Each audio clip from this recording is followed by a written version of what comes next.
First State Orthopedics has 46 physicians and 22 physician's assistants at 16 locations across the state of Delaware. We provide both surgical and non-surgical treatment for a variety of orthopedic conditions, are specially trained in current state-of-the-art techniques. We serve as team physicians for over 20 high schools, Wilmington University, and many local recreational and competitive leagues. Our doctors are readily available to all local emergency departments, medical aid units, and urgent care centers for consultation and treatment. Give us a call today at 302-731-2888 or visit us online at firststateortho.com.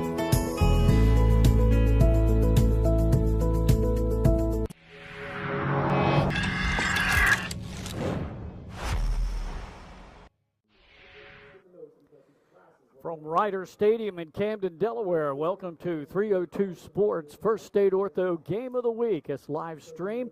We're bringing you a Class 3A District 2 matchup featuring the 5-3 and 7th-ranked Cape Henlopen Vikings.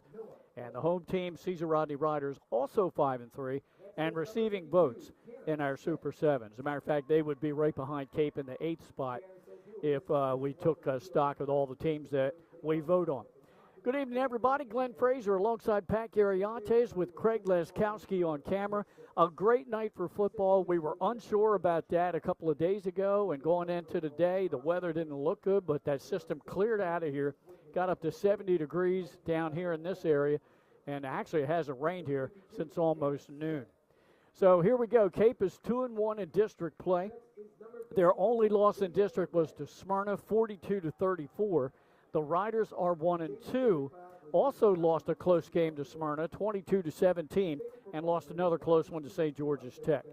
Tonight, a huge game for both teams, playoff implications. One of them, whichever one wins this, is getting closer to automatically stamping their ticket into the tournament. The other, it could get dicey. Let me bring in my broadcast partner for the night, Pat Gariantes. And, Pat, we're looking for a competitive one here tonight. I asked Chip Knapp down on the field. I said, I'm looking for a competitive game. He said, I hope we blow them out. Yeah, correct answer there, Coach. Well done. That's good coach speak right there. But, yeah, Thursday night football, it's going to be way better than Dolphins and Ravens. I mean, let's be honest. Both those teams have been snoozing it up. So you're tuned into the game of the night no matter the level. So, yeah, this should be a good one, Glenn. Like you said, I mean, playoff implications, it's that time of the year. You know, the district records are close, 2-1 for Cape, 1-2 for CR. Like you said, both teams 5-3. This could be the difference between going to dancing and having your chance in a tournament game or watching from home and hoping for next year. So I think the intensity level will be high for both of these teams, and I can't wait to see how this goes down. Of course, we're playing this game on Thursday because Halloween falls on Friday night, tomorrow night, and too many of the police up and down the state are having other duties they have to work because of it being trick-or-treaters out there on Halloween and mischief going on. So they couldn't staff enough of the games, and that's why we're playing Thursday night football. 10 games on the slate tonight. Well, you know, that's the reason why. I was told that it was because, you know, you, me, Nick Halliday, trick-or-treating duties tomorrow. No way we could stream a game. We got to get out there and get active, young at heart, so to speak. So that's good. That's good. That's not what they were telling me. So now I'm starting to worry about, you know, my sources. Yeah, I think you were calling it in the post-game last week when I was down at the Halloween Havoc. That's exactly what it is. Yeah. Shout out WCW back in the day for all my my millennial brethren out there. All right, how about players to watch? And, Pat, let's start with the visitors, Cape Henlopen. And, look, offensively, it all starts with that number 4, Jamison Tingle. It does. He's been tremendous both through the air and on the ground. Tingle on the season, he's completed 62% of his 157 pass attempts. He's thrown the football for 1,309 yards, 13 touchdowns through the air. He's also rushed for just under 600 and 3 on the ground. Most important thing that impresses me the most about this junior quarterback, one interception. One interception so far this season, and if you can take care of the football, that's going to be the difference a lot of times. And he can spread it out all across this offense here, Glenn. You take a look at it, 24 catches for Amari Jackson, 310 yards, 5 TDs, senior wide receiver. Quadrell Richards, senior receiver, tight end, he can flex it out. He's got 17 catches for 273 and 2 touchdowns. And then Lamar McCoy, the senior receiver, 11 catches, 160 yards. But he's like Chris Carter. All he does is catch touchdowns. 4 of the 11 catches or for the touchdowns.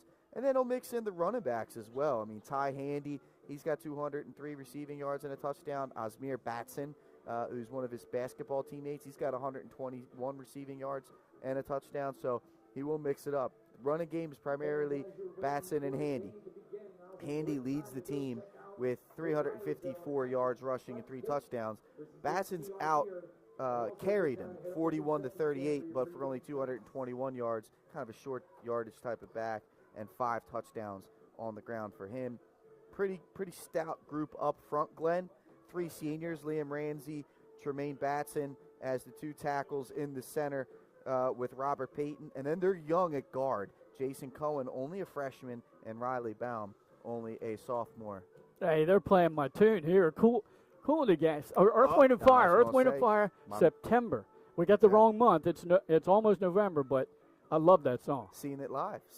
Tremendous. Yes, sir. Yes. Tremendous. Hey, let's talk about players to watch for Cape on defense. Up front, they got a couple of good studs and a couple of really good players in the linebacker position. Yeah, you take a look at it. It starts with Javi Morales Roblero. He's a freshman. This young man has been making big plays for them all year. He leads that defensive front with 26 tackles and 3 sacks. That's a name to watch moving forward. You also take a look at Quadrell Richards. He can double as a DN linebacker type specialist, pass rusher, standing type pass rusher. 23 tackles, 2 sacks. He can also drop back into coverage, 2 interceptions on the season. That second level of the defense, they're led by number 50, Robert Payton, senior linebacker, leads the way with 38 tackles. Ty Handy will also make some plays, 29 tackles on the season. And then you talk about this secondary. Naven Duffy, the senior defensive back, 2 picks on the year. Jamison Tingle has 2 interceptions as well on the year. And then the young sophomore, Micaiah Jackson, can make some plays as well. So you're right. They've got a good mix of talent on all 3 levels of their defense. Chip Knapp, the head coach, of course, he used to be the Dover High coach, and before that he spent multiple years on the coaching staff and head coach of the Wesley Wolverines before that school was disbanded. Coached underneath one of the all-time greats at Wesley College, and I don't know why his name escapes me right now, Pat. Mike Drass. Mm-hmm. Mike Drass led them to several Division III semifinal appearances, and, of course, Chip took over for him after his untimely demise. Chip Knapp, great guy, so he took a year off after leaving Dover, and now he's down at Cape Henlopen. And, again, they're 5-3. They will finish the regular season next weekend when they host St. George's Tech. All right, players to watch for the Caesar Rodney Riders. Start on offense, and the transfer in from Tatnall, Quinn DeVere. Yeah, we'll start with Quinn DeVere, right? Yeah, you talked about it. He had to sit out the first 3 games of the season. Junior quarterback Gavin Johnson filled in for him and did a good job. I mean, he threw for 450 yards and 4 touchdowns in those 4 games. But Quinn has taken over the second half of this season, and he's been great. 50 of 83 through the air for 782 yards and 6 touchdowns. He has turned the football over 4 times, so he's got to be careful on that front. But he's not alone. Jackson Timmons is tremendous. The junior running back on the year, 829 rushing yards with 11 touchdowns. He can also mix it up in the air, 63 receiving yards and 2 touchdowns as well. And then in the passing game, you're going to look at the sophomore, Denzel Jones. He's been tremendous, 32 catches, 541 yards and 5 touchdowns. Jaden Miner and Jay Sanchez as well. Those 2 guys have 25 catches between the 2 of them. Up front, here, and then you got to talk about Caden Irizarry, the junior tight end. He's got 2 touchdowns as well, so he can mix it up. Up front, similar setup as what you got Cape with. You got Baynard and Deron Young, both senior bookends at the tackle. Tanner Smith in the middle, senior center, and then 2 young guards, sophomores, Kevon Johnson and Jaden Thompson-Green, leading the way for that offensive front for the Riders. Now, Pat brought up as players to watch, and I got to tell you, Denzel Jones, will keep an eye on him. He had a circus one-handed catch in the end zone last week to help the Riders beat Sussex Central down in the Castle. Pat, 200 yards and receptions for Denzel Jones in that game last week. All right, let's turn over on the defensive side, the players to watch for the Riders. And I got the defensive coordinator to get a hold of me, and he gave me stats for the 4 leaders on the team. Yeah, absolutely. We're going to start with Joseph Baynard, the senior D lineman. He's been great, Glenn. 31 tackles, including 8 of them for loss. He's got 2 sacks as well, and he scored 2 big fella touchdowns, 2 defensive touchdowns for him. Amir Allen in the middle, sophomore, nose guard. He can get it done. Caden Irizarry, we talked about him, junior D lineman, 22 tackles, 4 sacks on the year to lead the way for this group. And then you look in that secondary, Denzel Jones, man, we talked about 38 tackles from his defensive back position, 3 of them for tackles for loss. So he will come up and hit you. He's broke 6 pass breakups he's been credited with, as well as an interception, so he can get the job done there. And then Basir Whitfield Gamble, the junior in that secondary, the safety, he's come up and he'll stick you as well. 55 tackles, 7 of them for a loss. 2 of them have been, or 2 tackles have been sacks. So he can come up from that third level and make some plays. And then in the linebacker, you're pretty senior laden. Tanner Smith, Gage Williams, Jaden Miner, seniors. Jeremiah Heath, the junior. So you've got some experience at that linebacker level. Those guys won't make too many mistakes. Head coach is Sean Strickland. Our thanks to the athletic director here at Cesar Rodney High School, Bob Baran, for helping us out, getting us all set up here in their nice press box here at Ryder Stadium. Once again, they're 5-3, but they are 1-2 in the district play. They've lost to Smyrna and St. George's. Their win over Sussex Central last Friday night. They will finish with Dover on the road next Friday. Josh Harris, the defensive coordinator, Mike Altamos, the OC, and my thanks to both of them for sending me stats yesterday morning. So Pat and I could talk to you about all that and highlight some players for the Riders. Pat, 2 teams kind of similar tonight. They like to pass. They can run the ball, though, too. So good balance on both of these teams. This is going to be an interesting game. It's going to be an interesting game. Like you said, Glenn, I mean, these guys are battling for playoff positioning right now. You know, Cape had a good run a couple of years ago. They kind of rebuilt with some young talent. Obviously, new coaching at really both programs within these last few years. So, yeah, this is great. And, you know, I've been saying it kind of off air to everybody. I love having Cesar Rodney back relevant in football again. They've had a down couple of years, but the Riders are charging themselves back to relevancy here. And they can sneak it to the playoffs. You never know what could happen. I'm excited to see how this one goes and we shake out the playoff picture. Obviously, everybody knows those top-tier teams down here in 3A, but you know, let's fill out the rest of this bracket, see if some of this new blood can make some noise come playoff time. Talked to Sean Strickland down on the field earlier, kind of show my age a little bit. I called Cesar Rodney games with him when him and his twin brother played here at Cesar Rodney High, and they did not have artificial surface. Also, the Candyman was down there, the former head coach, Dan Candelora, a great guy. And it was good being able to talk to them down there. As all the captains out on the field right now, as we'll have the flip of the coin, see who's going to receive the opening kickoff. Cape Henlopen in their road whites, white jerseys, white pants, white helmets with those, should we call it North Carolina or UCLA blue numerals? You know, I'm a Duke fan, so I have a hard time calling it Carolina blue. Let's call it sky blue. Okay. What about that, Glenn? All right. We'll call that sky blue. All right. The Riders are in their home royal blue jerseys, pants, and yellow helmets. Cape Henlopen has deferred to the second half, so the Riders will receive the opening kickoff, and they're going to move across your screen right to left. All right. This is our First Aid Ortho game of the week. And this is also a time to kind of like welcome a new sponsor to 302 Sports this year. Pigskin Picks, our weekly show, the podcast with Benny and Trey Mitchell and a guest host. That is sponsored this year by Compete Event Management. They run wrestling tournaments throughout the state. They have an apparel line that can be personalized for your tournament as well. If you're not looking to run an event but seeking competition, Compete Events is where you want to be. They are well run and organized. Their next event, the Back to School Tournament, Sunday, November 8th, a week from this Sunday at William Penn High School. A traditional power in high school wrestling, the William Penn Colonials. Let's see if they are again this year, but they have been for decades. So that's the next event for Compete Event. Check it out. All right, our thanks to them. Riders getting ready to run through the inflatable tunnel to enter the field. As soon as we have that, then we'll step aside for the playing of our national anthem. Other games tonight, by the way, William Penn at Appoquinimink, Milford at DMA. Red Lion is at Polytech. AI at St. E's, Del Castle at Conrad, Concord visits Dickinson and McCain at Brandywine, and Benny Mitchell and our Southern crew, they have Sussex Tech at Laurel tonight. Benny also has a game tomorrow night, and then we're right back with the Upstate crew for a Saturday matinee, a noon kickoff up at St. George's as the Hawks take on Sussex Central. We're ready to go, Glenn. They're ready to go, and you hear the Riders band. Maybe you can hear them in the background playing On Wisconsin's fight song. They used that here for years, and I heard it a lot last Friday night when Benny was doing the game down in the Castle. All right, we're going to step aside for the playing our national anthem. Pat and I will be right back with a kickoff, the start of this football game after this.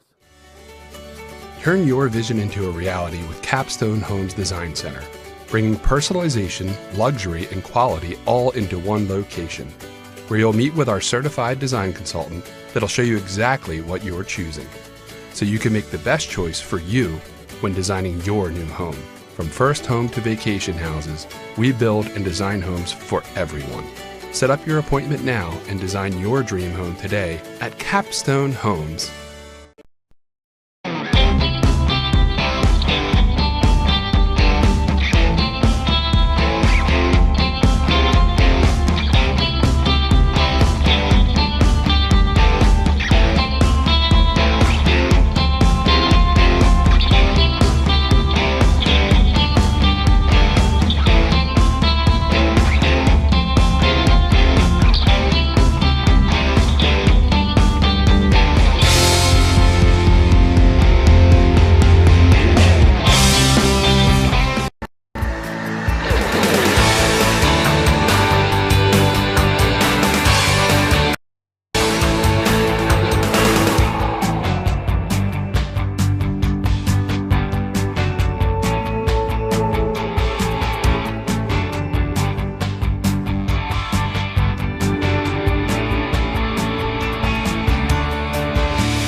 Back here at Riders Stadium, getting ready for the opening kickoff. I misspoke about the schedule tonight. I forgot the Red Lion scheduled their game last night because they thought they were going to have inclement weather tonight. So they played Polytech last night and got a 42-6 win. So Red Lion in 2A on their way to the state tournament this year. And already at the half, it's Indian River 19-0 over Del Mar. The Wildcats, they got that game started a little bit earlier this evening. All right, we're about ready to go.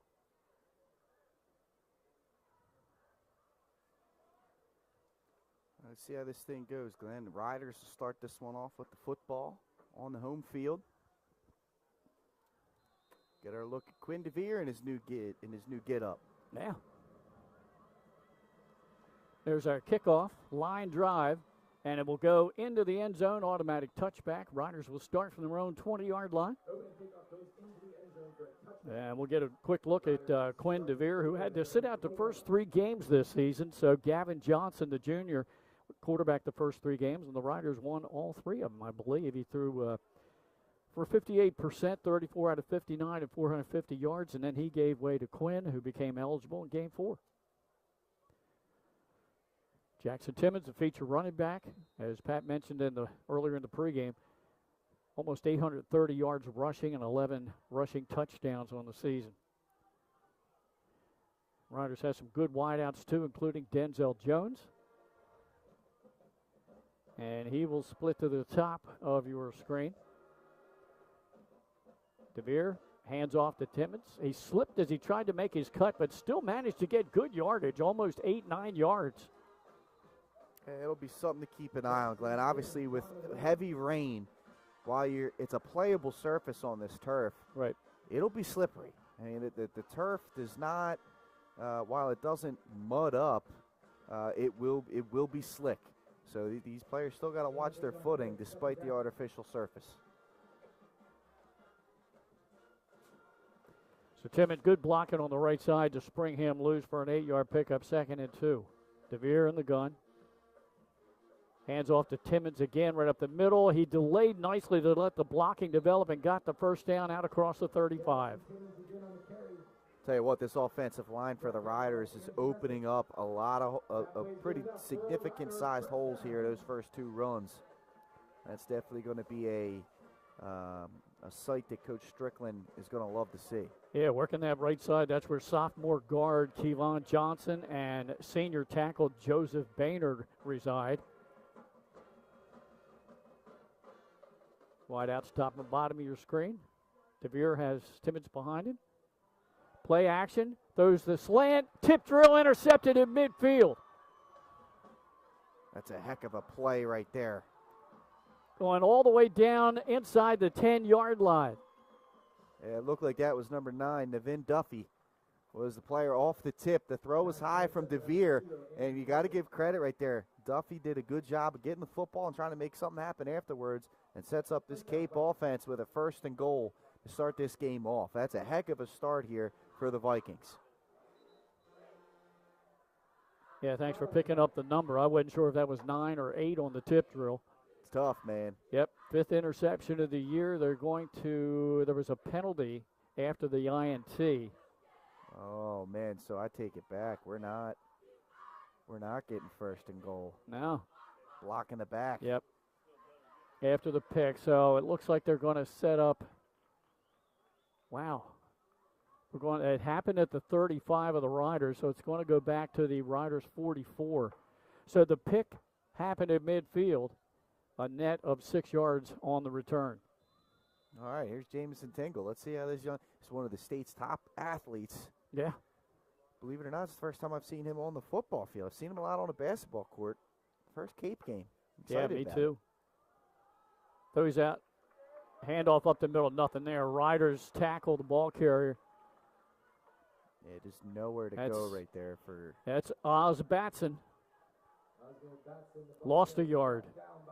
And both Batson and Tingle we've seen on the basketball court. Batson has an unbelievable motor.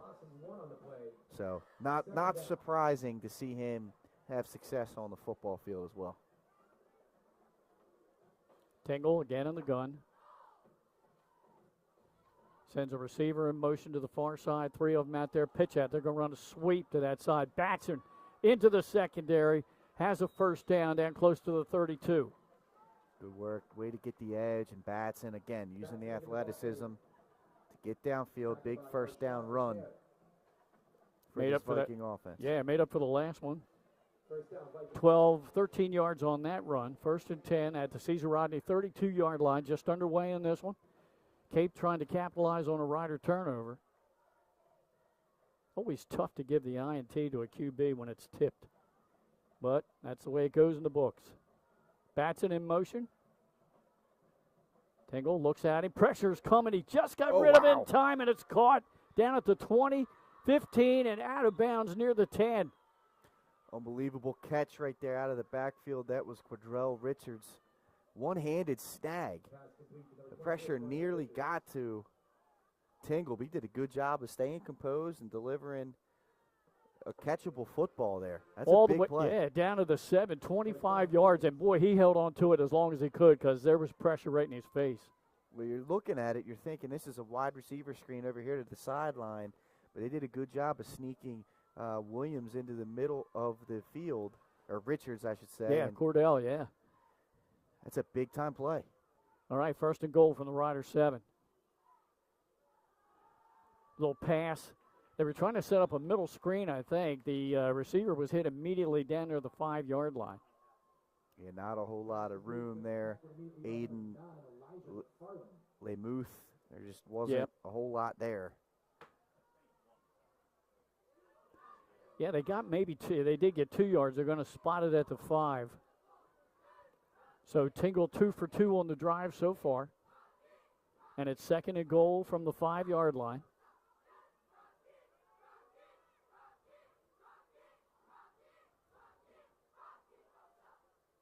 Receiver in motion to the top of your screen. Now it's just a quarterback draw. Tingle got to the 4. Now he's trying to push the pile. And he's got close to the 1-yard line. Dual threat right there, Glenn. I mean, not only can he throw the football, he's also a talented runner as well. And they're just slowly pushing themselves closer and closer. Can this Caesar Rodney defense stand on their heads here? This is 4-down territory. They got 2 more stops to get. They're going to say that Tingle's forward progress was stopped at the Rider 2. So it's 3rd and goal from the CR 2-yard line. Now Batcham will split as a wide out. Empty set. Tingle's going to take it himself, and he dives into the end zone for the 2-yard score, and Cape on the board first. Heck of a start here for the Vikings. They did a great job off the interception. Good drive. Tingle through the air and on the ground finishes it off. What a start for Coach Chip Knapp and company. A couple of nice pass plays, getting them down into goal to go. Kicker on now for Cape, I believe is Austin Tyndall. It should be number 28. Michael Thompson, the holder.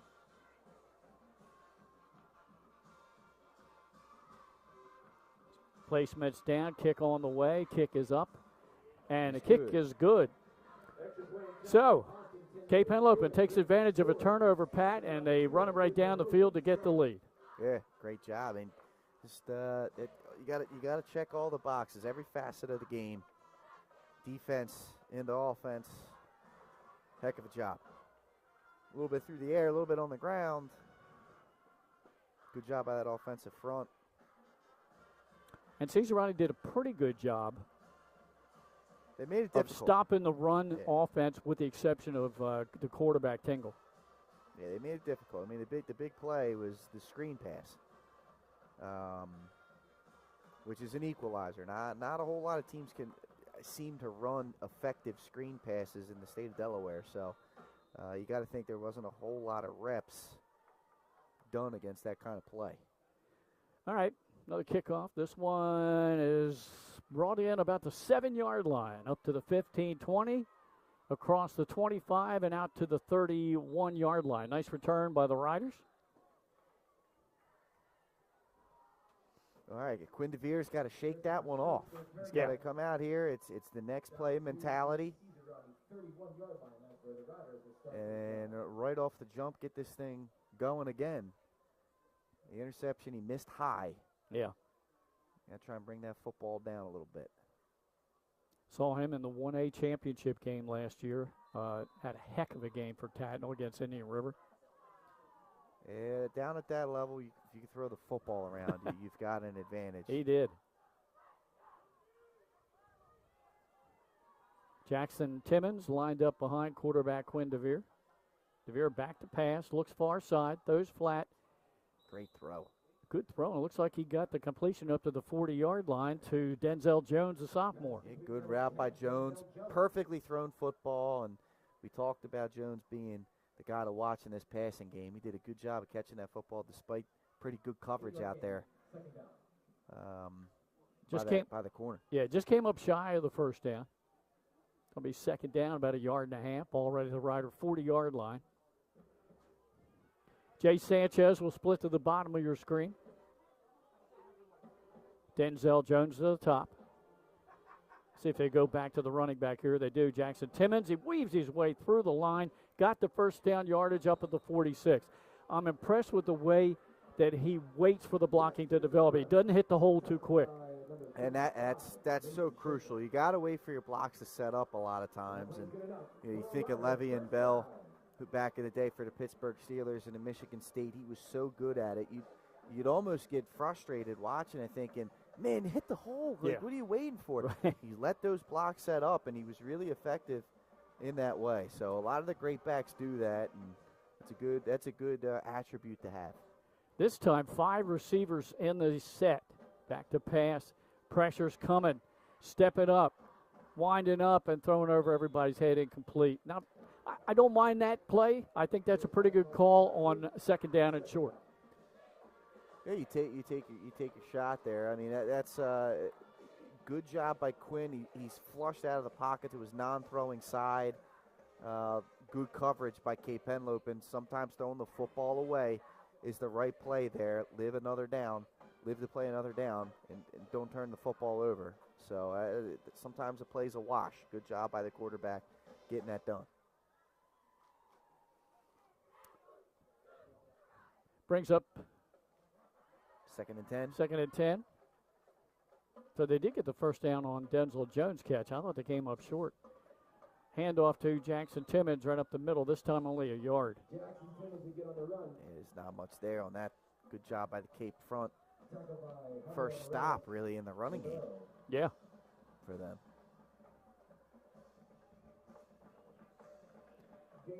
Got a halftime score. Conrad leading Del Castle 13-0.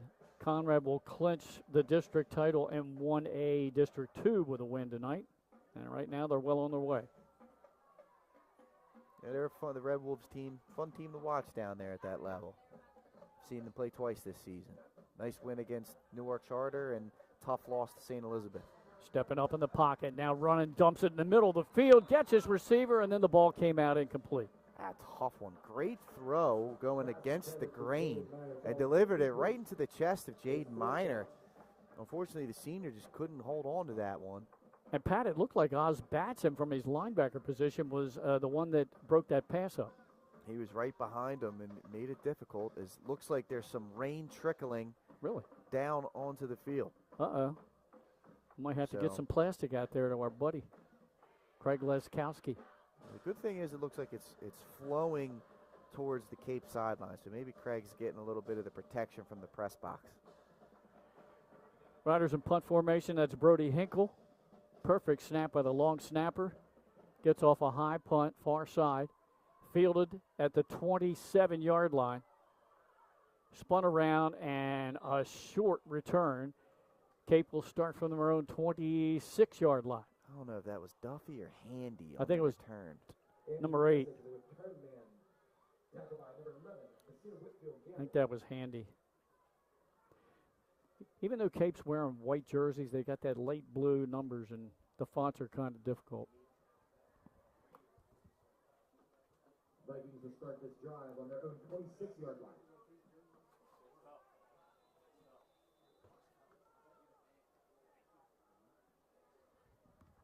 Taking care of our cameraman right now, make sure he keeps everything dry.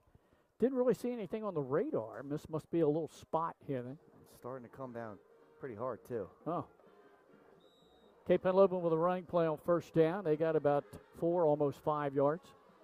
I think when I saw coming down here, there was about a 9% chance of rain during game time, and this must be the 9%.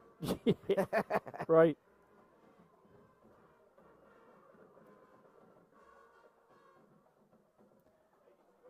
The Northeast Autumns. Glenn, this happens from time to time. It can get wet and cold.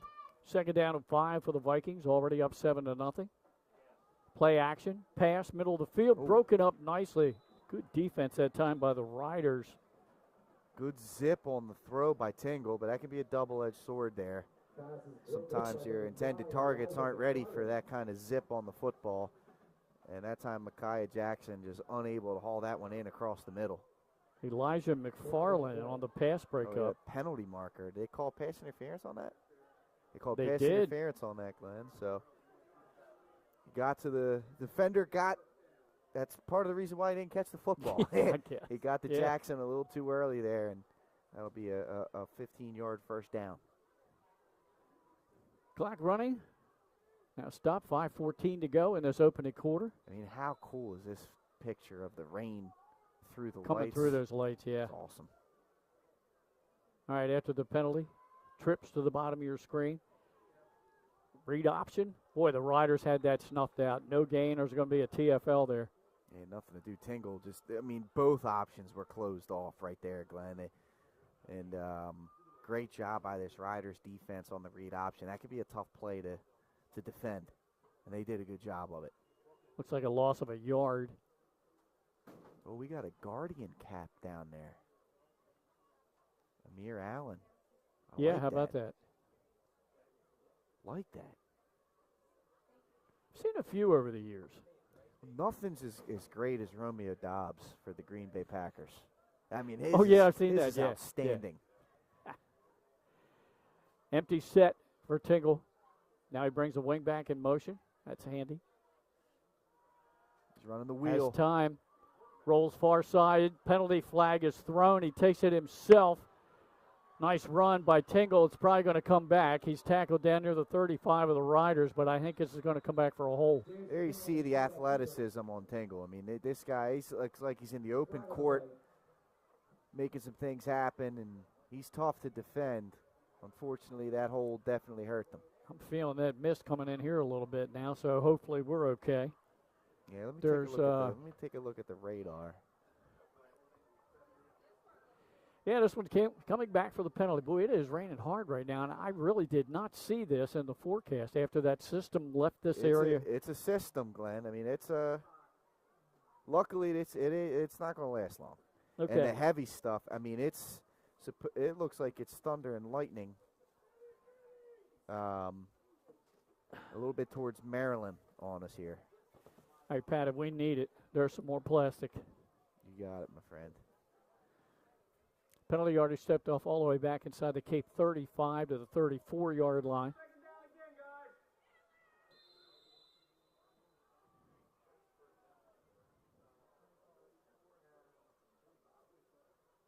Should be gone within the half hour, maybe even sooner. And nothing crazy. This is probably the heaviest it'll get, and it's all going to depend on the wind. Right whether now. our stuff's dangerous. Right now, I think we're all right, but we'll see. If it starts to get a little too crazy, I mean, we could always close the windows too, I feel like. Yep.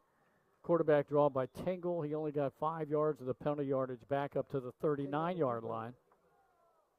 Tackled by Basir Whitfield Gamble. Third down, the Green Mile, Glenn. Right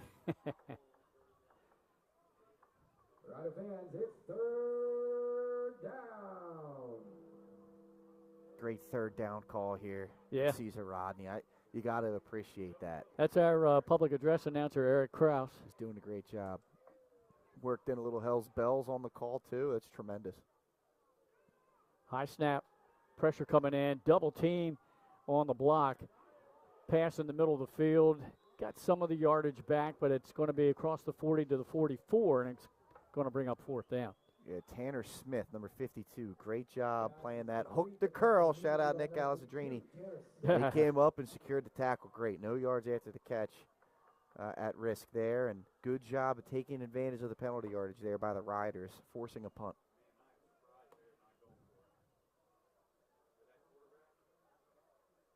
Back into punt formation. I believe that's number 9. Navin Duffy does a rugby-style punt. Almost got it blocked. And it's going to sail harmlessly down inside the 25. It'll be down by the Vikings at the Rider 24. With 2:30 to go in this first quarter. And now the rain becoming a little factor here at Rider Stadium. It'll affect the passing game. That is for sure. And yeah, it's probably gonna rain here for the next 10-15 minutes or so before it clears out, based off of what we just saw. And this is a storm that just popped up. Yeah. I mean, it just popped up. And you go a little more inland, and there's thunder and lightning. Oh, okay. Well, let's leave that over there. Yep. All right, here we go. Quinn DeVere and the Rider offense trying to get something going here. Yeah, this has been the year of the rain delay or the lightning delay too. So yeah, keep it over there, Glenn. You're right. Handoff. Jackson Timmons tripped up in the backfield, fell forward for a yard. The full house backfield back there. Yeah. How about that, man? Don't see that very often. Sometimes called a straight T backfield or the old wishbone look. Well, the wishbone, right? Correct me if I'm wrong. Fullback is usually like 1.5 yards behind the quarterback, and then the two backs are 3 yards. They were straight across. That was straight T. Straight across, yeah. They're going to go with it. DeVere under center. Jackson Timmons again. This time weaves his way up to the 32-yard line. Yeah, the rain's affecting the play calling here. I mean, that's what I'm thinking's happening right now. Yeah. They're sitting there like let's play conservative football here until this rain stops. We're not going to let Quinn have the ball slip out of his hands for another turnover here. About 5 or 6 yards that time for Timmons, so it's third down and short. Let's see if the Riders line can give Timmons some room. Got the first down yardage out across the 37-yard line. It's working. I mean, they're moving mass up front. Great job by this offensive line. what could be a good, this is an answer opportunity here for Cesar Rodney. Yeah. We're down to a minute to go in this opening quarter. Cape on top, 7-0. Riders stay with this tight formation. Different running back this time. Out across to the 40-yard line. That time was number 22 on the carry, Gage Williams. Tackled by Andrew Messick. Still a 3-yard gain, not bad. Gain of 3 on the play. Second down. Try and weather the storm, no pun intended. Yeah.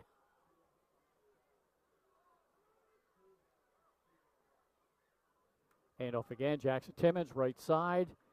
Got all the way up to the 45 before he was hit. Goes down at the 46. That might do it for the quarter here, Glenn. Yeah, I think you're right. Nice answer here by the Riders. Yeah. And that, unless Cesar Rodney wants, no. Jaden Miner just walking over. Quinn DeVere standing in front of his bench. And that's going to bring us to the end of the first quarter with Cape Henlopen leading the Riders by a score of 7-0. Pat and I will be back with second quarter action right after this.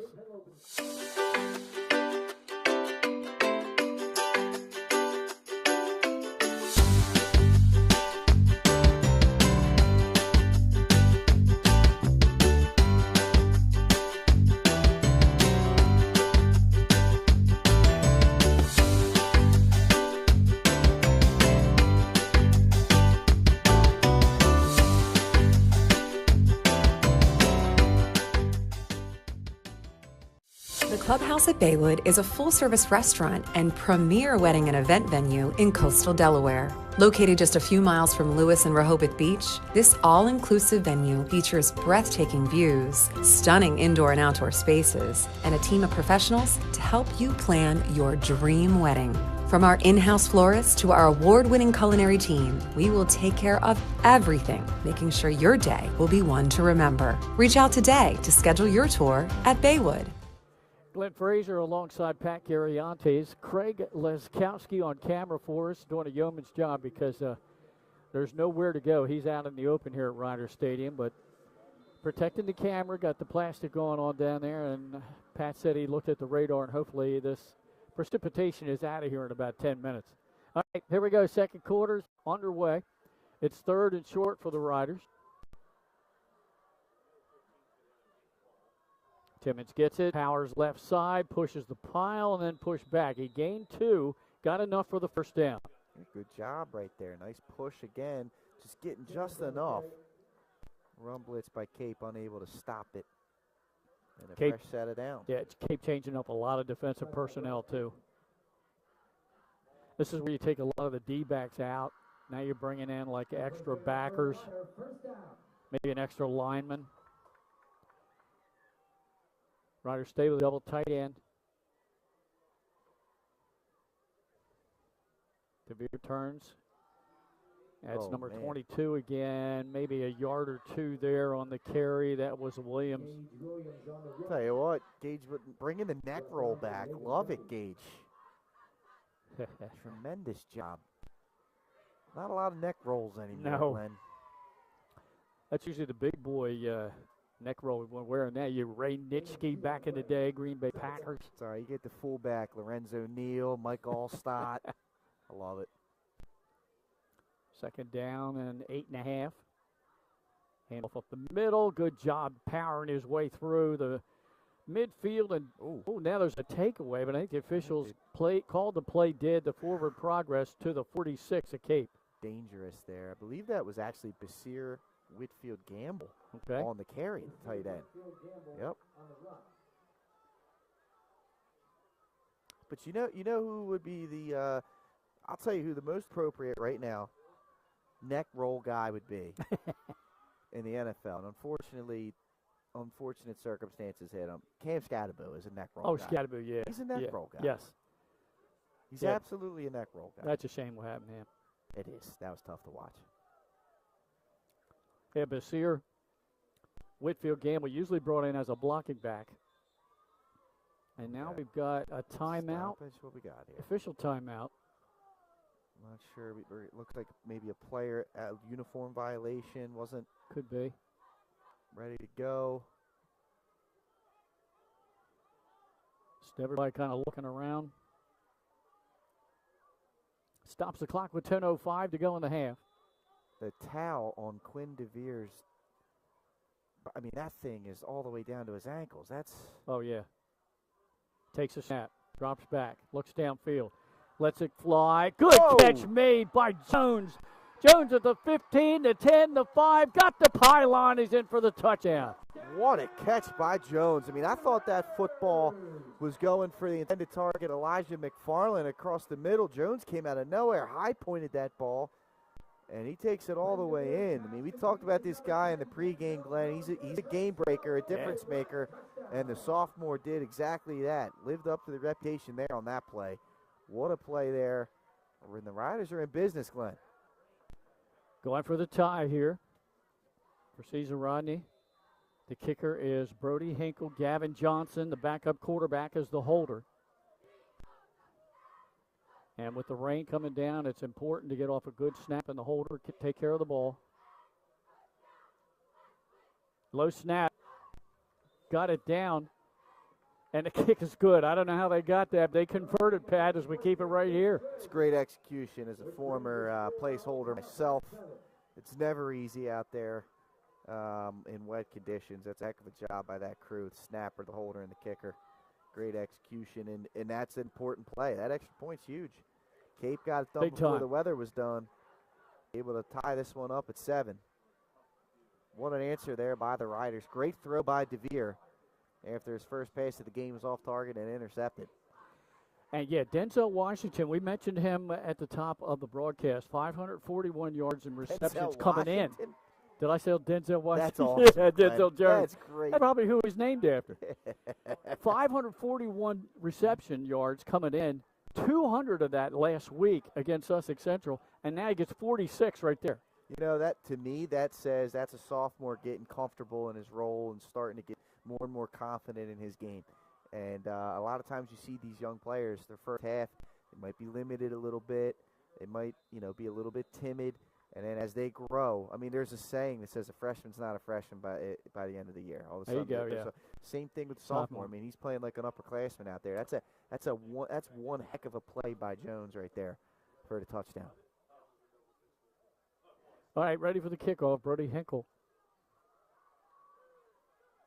2 deep men back at the 5-yard line. It'll bounce inside the 5. It'll picked up at about the 1-yard line. Oh, big hole right at the middle of the field. And then closed up. The ball's loose, and I think the Riders' special teamer got on it. Wet football, Glenn. Heck of a job. That was a heck of a pop. Christopher Stokes comes up with the fumble recovery on special teams. I don't know who that was with the pop. Looks like they're celebrating this young man right here. Let me see if I can get a number. That was a heck of a hit. Irizarry, they're saying. Riders in business as both teams now have turned the ball over once. Number 80, Landon Miller, was the guy that came down and made the pop. Okay.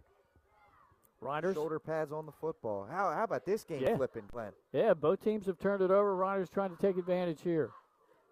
Jackson Timmons weaving his way from the 20 to the 17. He'll pick up 3. Good first down run there. Establish. Play set. Get yourself ahead of the chains.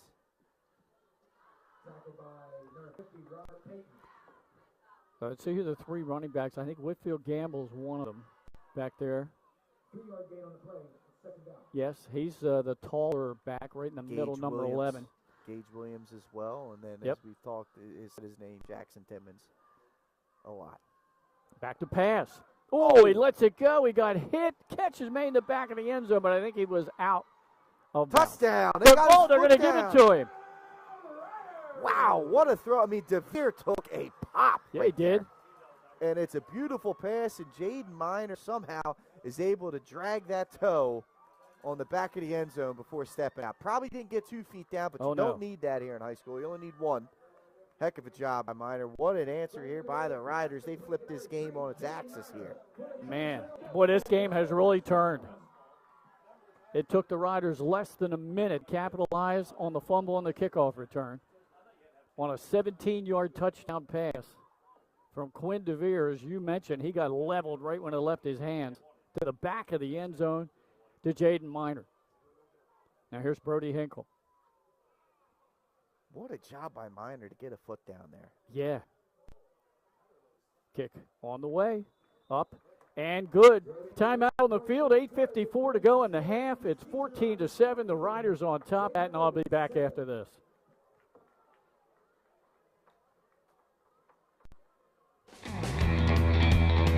From Fenwick Island to Middletown, Surf Bagel is your go-to spot for fresh baked bagels and good vibes.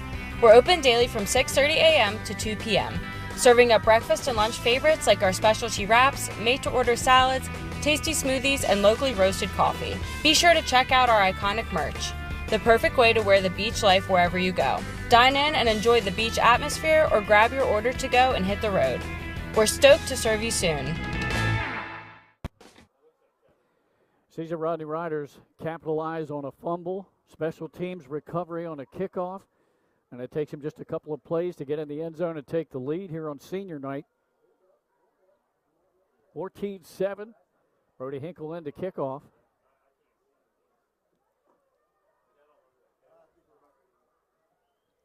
Now the first quarter, it was Cape Henlopen taking advantage of a Rider turnover, an interception on the tip drill, and they scored on a drive. Brody Hinkle ready, approaches the ball. Low kick, bounces inside the 15, the 10, and they wanted to go out of bounds. I think it did right before the pylon. Wow. That was almost perfect. Cinema, right? Absolute cinema right there. Got to give Cape the ball at their own 35-yard line to start this drive with 8:54 to go in the half. That was nearly a perfect kick, Glenn. Yes, it was.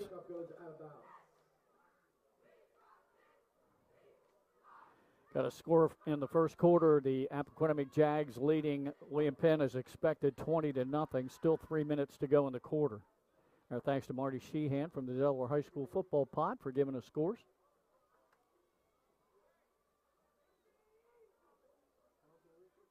As Patty Doppler has predicted, the rain's starting to subside here, Glenn. Much to the happiness of our cameraman, Craig Leskowski. Craig's loving it, man. Although it knocked the bugs away, so I'm sure Craig's liking that. the bugs were swarming there for a little bit. All right. Cape and the gun back there. Batson with quarterback Tingle. Pitch out. They're going to sweep far side. Stiff arm, but what a great defensive play back there by number 13 coming off the edge, Rivera. Gerardo Rivera. That's a heck of a job flying off the edge to make that play. And we got an illegal shift. That's going to be, I think, declined. I would say so. I mean, you got the 5 yards on the tackle for loss anyway, I feel. Right. Yep. So you pick up a down here. Smart play. Smart call by Coach Strickland there. First official carry of the game for Rivera, a loss of 5 yards.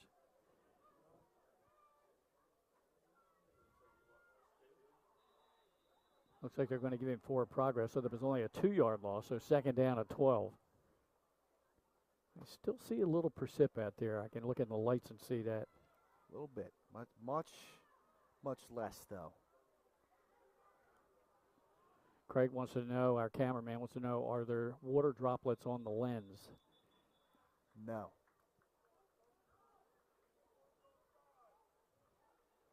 The camera looks flawless to me. Offsides against Caesar Rodney. Makes it second down a little bit more manageable for Cape. Second down at 7.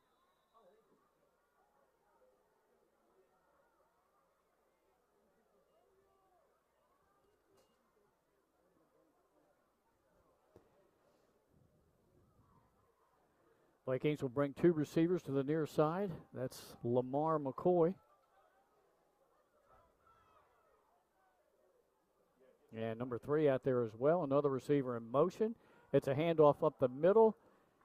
Looking for room is Batson, and Batson crosses the 40 out to the 41-yard line. Going to be third down, about 5. Let's see where they go with here on this call. A lot of options here. Haven't seen a whole lot of Ty Handy yet carrying the ball for Cape. Have not, or putting the ball in Jamison Tingle's hands. It's been a while since he's had it.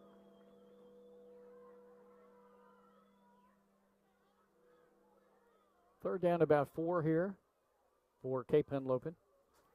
Once again, McCoy will split to the bottom of your screen. Tingle back to pass. Sets up. Oh, he's got his man beat just over the head of the intended receiver, incomplete. Sailed it on him. It was there, though.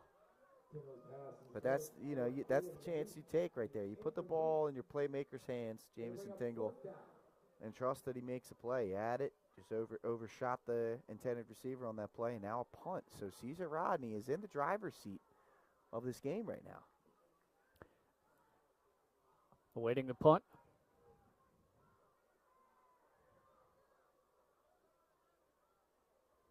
Cape Henlopen uses a rugby style on their punts.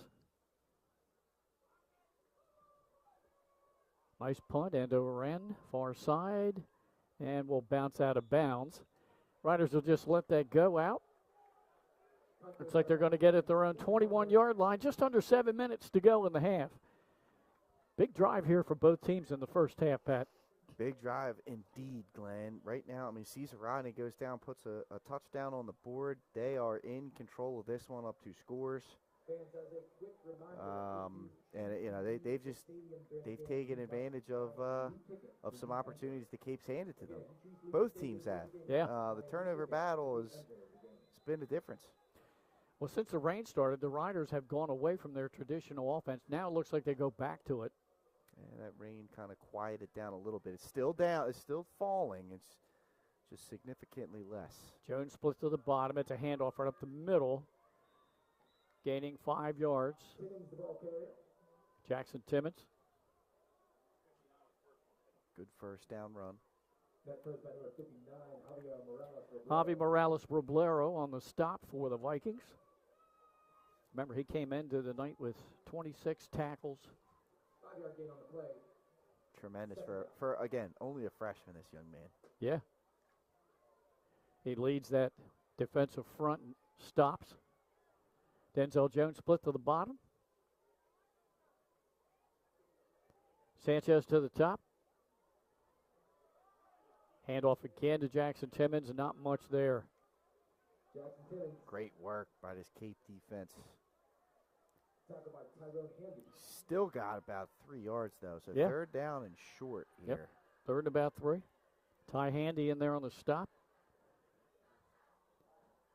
Awesome two-way player for head coach Chip Knapp.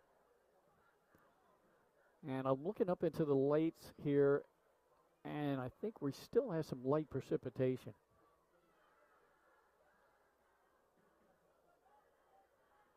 Riders taking a long time to decide what to use on the play here. I think Coach Strickland's going to take a timeout. Yep. Yep, he has to do it. That'll stop the clock. 5:26 to go here in this opening half. 14-7. Some other scores for you. Appoquinimink leading William Penn 20-0 in the first half. 13-0 at the half. Conrad over Del Castle, and also at the half, Indian River 19, Delmar 0. That's our Dover Federal Credit Union scoreboard. You can bank with Dover Federal Credit.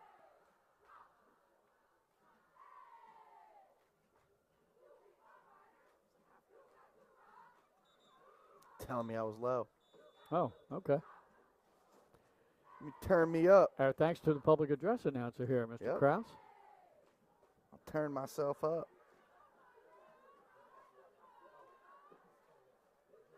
All right, timeout over. Riders offense gathering back. See what they come up with here with third down and short. 3 receivers to the bottom of your screen, 1 to the top. Timmons alongside Quinn DeVere in the backfield. Cape showing a blitz. They come off the edge. It's a wide receiver screen to the tight end is Arreri, fighting for yardage, but he didn't get enough for the first. A tremendous job there by the Cape defense, just swarming, making sure that first down wasn't going to get got. Now I don't think he got, but I don't think he got anything there. He lost a couple of yards actually, Glenn. So Irizarry making the catch, but then couldn't make any positive yardage. So the Riders will go back to punt. That's Brody Hinkle standing inside his 15-yard line, and 2 receivers back deep for Cape. Cordell Richards to the top of your screen. Can't quite pick up the number of the near side punt return specialist. There's the kick. It's a boot. Yep. Picked up at the 30 and then run right out of bounds. And that was number 8 for Cape. That's Ty Handy on the return. Good field position here. Yeah, Cape gets the ball back in good shape. Plenty of time. Try and go down and tie this game up. Let's see what the Riders, they got another stop in them here. They got Jamison Tingle coming into the game here tonight, Pat, with over 1,300 passing yards. Quinn DeVere with 780, and he missed the first 3 games of the season. So we expected to see that ball flying around a lot, but not so much.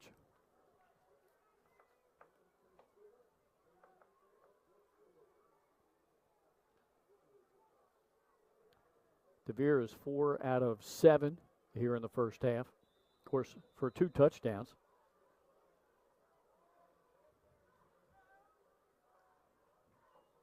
Tingle looks right now, middle of the field. Catch is made and upended at the 40-yard line. On the reception was Heath. Big hit right there. Aiden Lamuth. Heath hit Lamuth. And yeah. I think what Lamuth's got going on right now is what we used to call a dead leg. His leg is probably numb right now. You put weight on it, you can't move. And the feeling's starting to come back to him now. You're starting to see that limp go away. But he got hit, took a shot right in the thigh. Yeah. He'll have to sit off for a play. Yeah, he goes out. So that's number 18 on that play. Devon Heath, the junior defensive back, making the tackle on Aiden Lamuth. Yeah, great job by Heath coming up, making a stick right there. So I got a timeout. Yep, they got a timeout here by Cape Henlopen. Come out of this timeout at the ball at the 40-yard line of the Vikings. They're going to have second down about 4 up and coming. See if we have any score updates here. Once again, last night Red Lion beat Polytech 42-6. Nice win for the Lions. Yeah, they're really coming along here. They're going to win that district. I think that might have clinched it for them. Conrad leading Del Castle 25-0 in the third quarter. Indian River 26-0 over Delmar. That's going into the fourth quarter now. Wow. Indian River, they're for real. Indian River for real, absolutely. But Delmar, I mean, that's a proud program. Yep.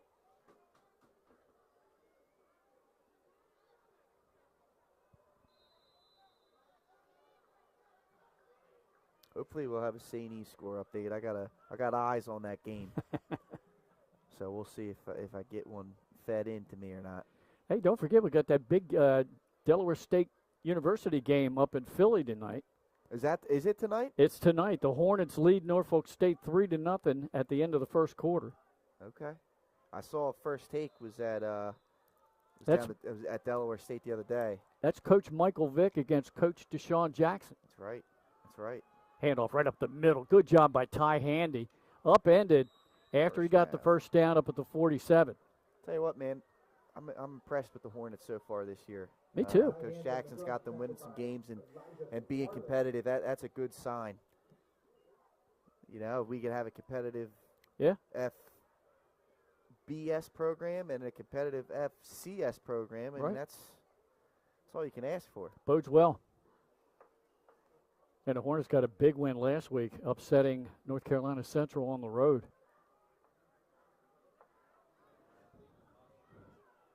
Trips to the bottom of your screen, lone receiver to the top. Tingle with an empty set. Checks the sideline. Any change in the play? 1st and 10 from their own 47-yard line. Handy in motion. Pitch out to go the other way, and that's Lamuth, and he got nothing. That's great discipline defense by the Riders there. It started with Caden Irizarry. Yeah. He did a good job of forcing that in, and it was cleaned up. Really nice job. I believe that was Basir Whitfield Gamble that cleaned it up on the tackle. Really nice job on the trickeration attempt by Cape Henlopen. Another TFL for the Riders defense. They've had 4 tonight as we're under 3 minutes to go in the half. They've been swarming, man. Yeah. This time, trips to the top of your screen. Two receivers to the bottom. Tingle looks over the line. Now he brings Handy in motion. Looks to him. Throws middle. Big catch all the way down to the Rider 40-yard line, and that's Cordell Richards. But once again, they hit Cordell Richards on the middle screen, and that play's worked for them now twice. It was the big gainer on their first touchdown drive, and that's a big gainer right here to try and set them up yet again across midfield. Yeah, that's a 19-yard pickup, Pat. Play's been working for Coach Chip Knapp and company.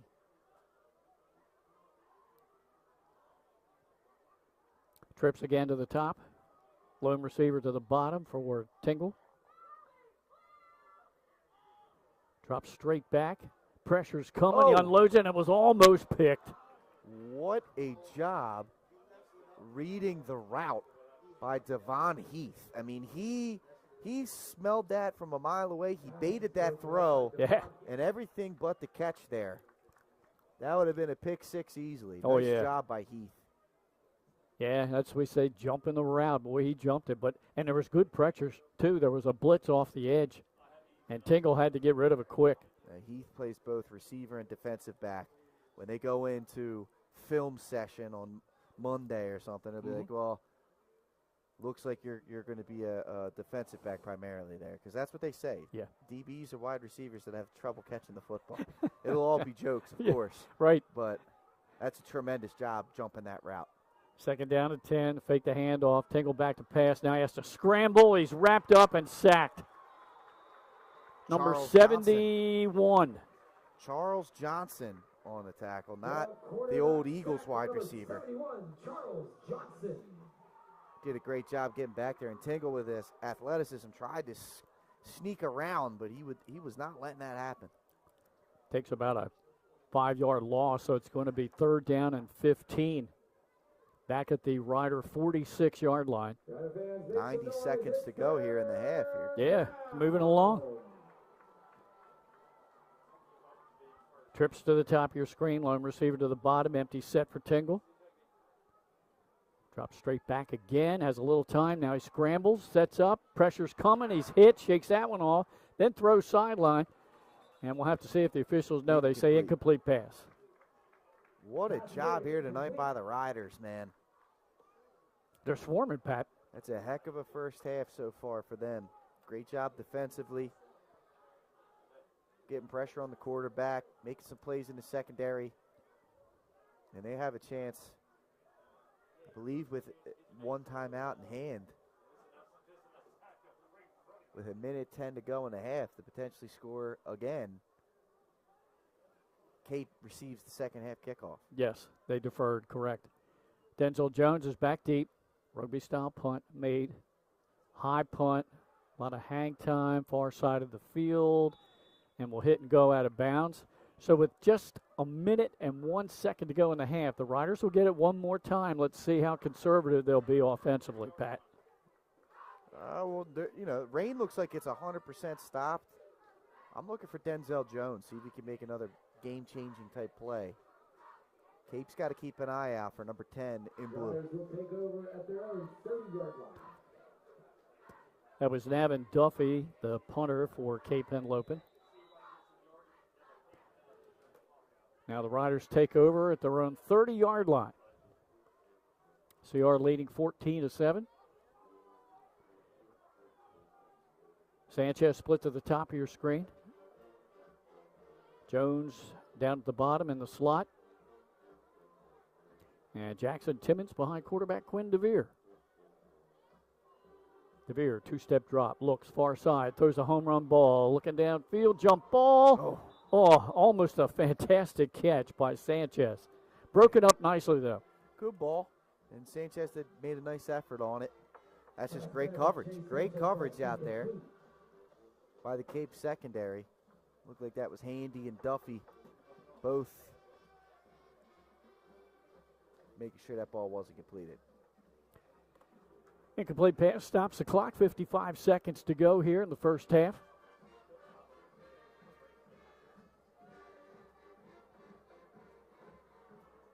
Once again, Sanchez split to the top of your screen. Jones is in the slot to the bottom, along with Irizarry. Give us right up the middle. Jackson Timmons bursts through a hole all the way up to the 40 and gets the first down. Now they can get up on the ball and go. The clock stops temporarily with the run for the first down. That's his best carry since early in the game. Against the passing show, is the perfect time for it. DeVere throws it deep, looking for Denzel Jones. Over the shoulder, catch is made by Jones. Another touchdown for him. I mean, an absolute perfect throw from Quinn DeVere. And Jones just kept on running. Speed to burn. Put that ball right on the fingertips. That's a tremendous job. 59 yards for the touchdown. And you're right, when you can throw a deep ball like that and catch a receiver in stride, I tell you what, this Jones kid, man, he is coming on the last few weeks. Yeah, he has. I mean, that's just speed right there, man. See the staff loving every second of it, and why not? Their young sophomore is really starting to find his footing here. What a play. Jones has a 46-yard touchdown reception. Add a 59-yarder to that. Brody Hinkle in. There's the snap. Placement's down. The kick is up. The kick is good. We're going to keep it right here because we're going to the half shortly, Pat.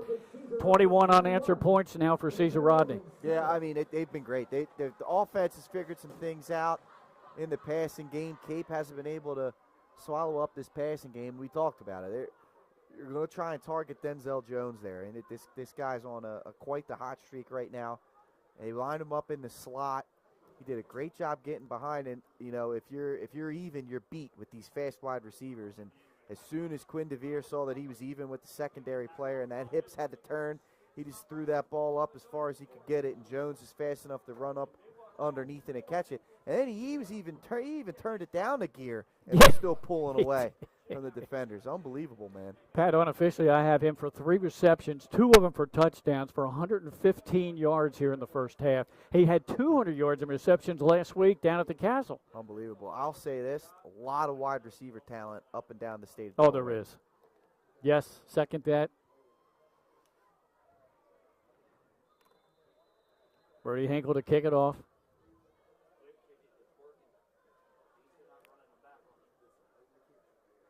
Handy is usually one of the kick return specialists back there.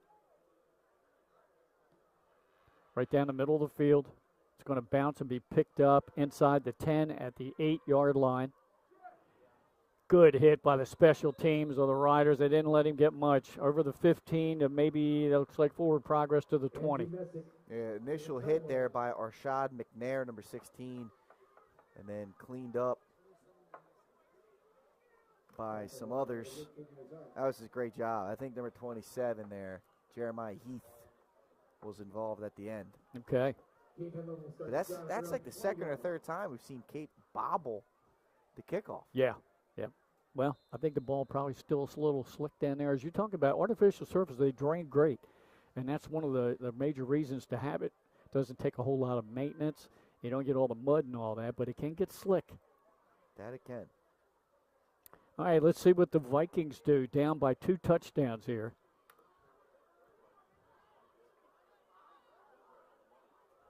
Tingle just hands it off right up the middle. It's Handy. Handy tries to get the far edge. He's going to get about 6-7 yards on the carry. 6-7. But it's for all the kid viewers out there. You're going to love that. You're going to love that.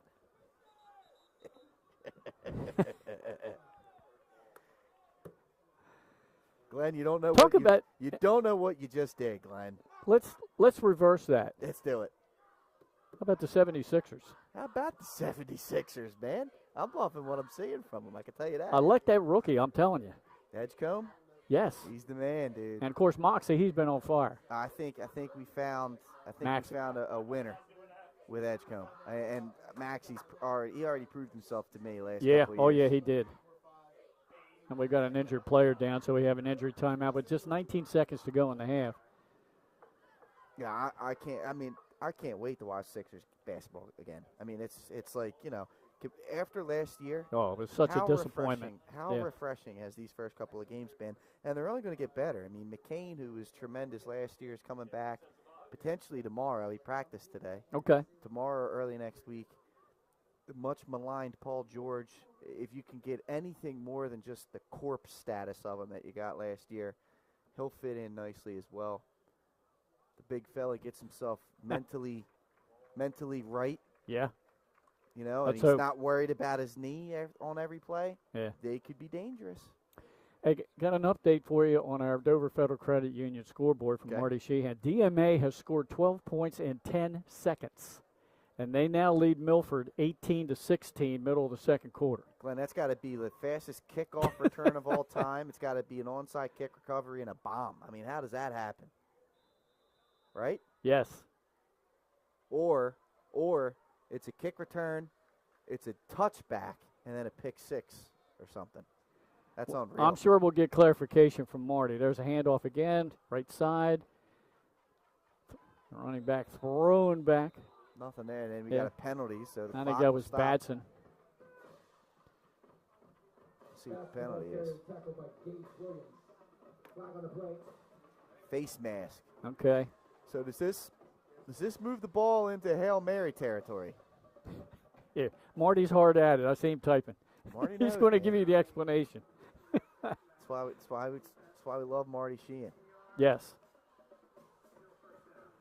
Shout out to him and his mom viewing our game here tonight.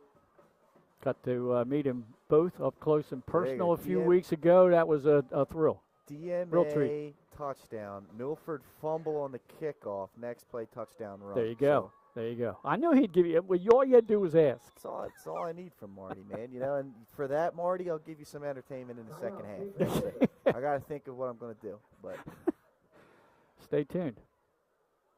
Got another timeout with just 12 seconds to go. This is a slow final 27 seconds. But, I mean, look, Cape's got an opportunity here. They can hit a big play.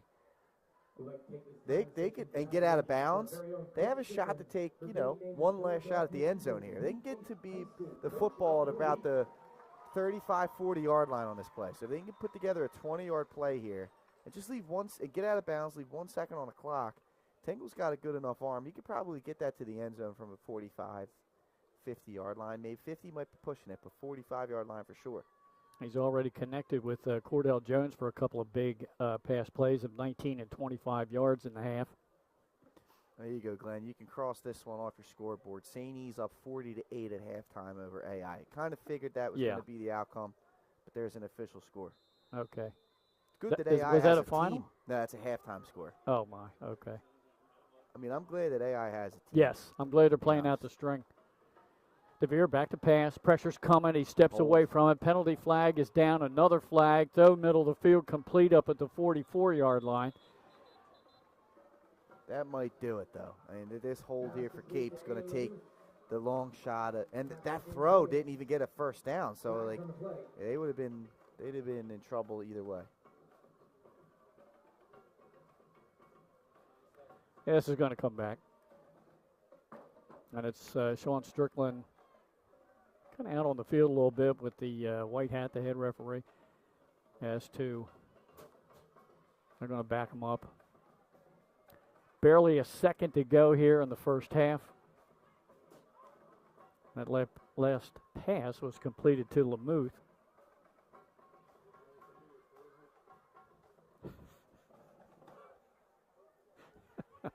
I see it. He's ready for you. He's ready for you. I'll think up of something here for you, man.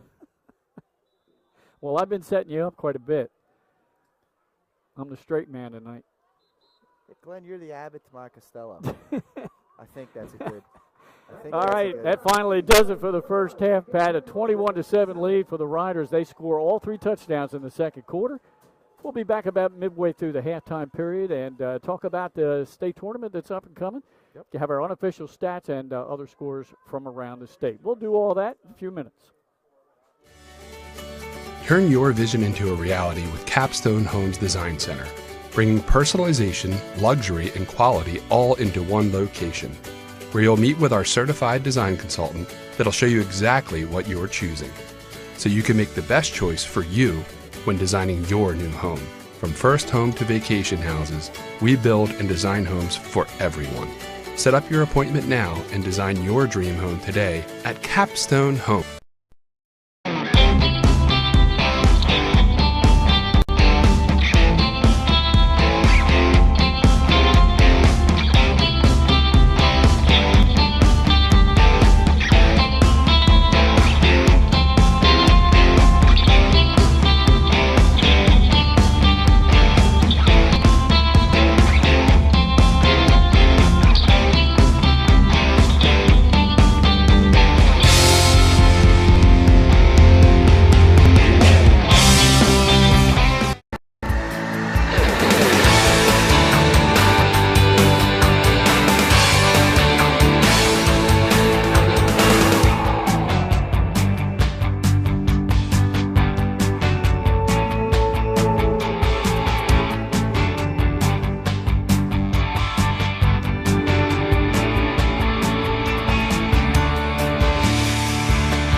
First State Orthopedics has 46 physicians and 22 physician's assistants at 16 locations across the state of Delaware. We provide both surgical and non-surgical treatment for a variety of orthopedic conditions, are specially trained in current state-of-the-art techniques. We serve as team physicians for over 20 high schools, Wilmington University, and many local recreational and competitive leagues. Our doctors are readily available to all local emergency departments, medical aid units, and urgent care centers for consultation and treatment. Give us a call today at 302-731-2888 or visit us online at firststateortho.com. Get the assurance that your HVAC system is what you need with Ambience. Ambience provides you with over 25 years of experience in the heating, cooling, and plumbing industry. The team at Ambience Heating and Air Conditioning provides high-quality residential HVAC installations, maintenance, and repairs in new and older homes in the Delaware, Maryland, Pennsylvania tri-state area. You may not realize it, but half of your energy costs go to heating and cooling. Make sure your energy dollars count and call us today for a free estimate. 302-239-HVAC. 302-239-4822.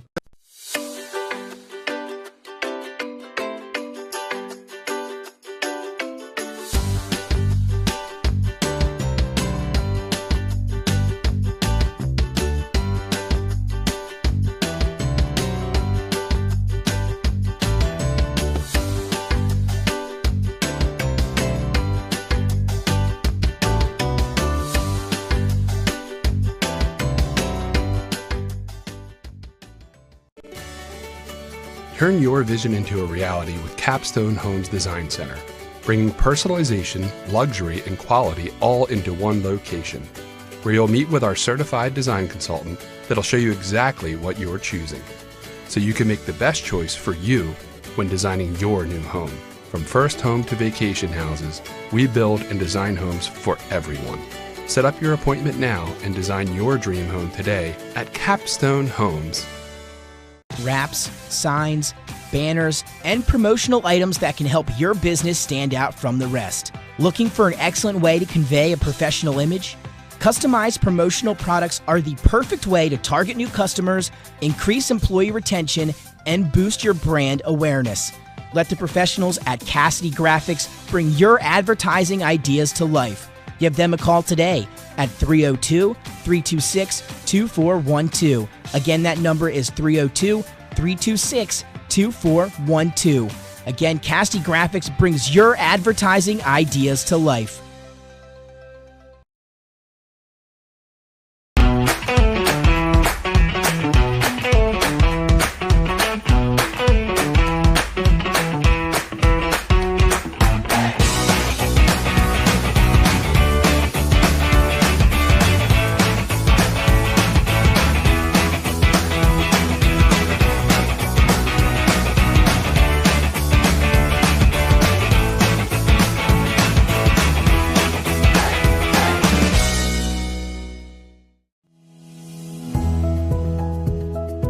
First State Orthopedics has 46 physicians and 22 physician's assistants at 16 locations across the state of Delaware.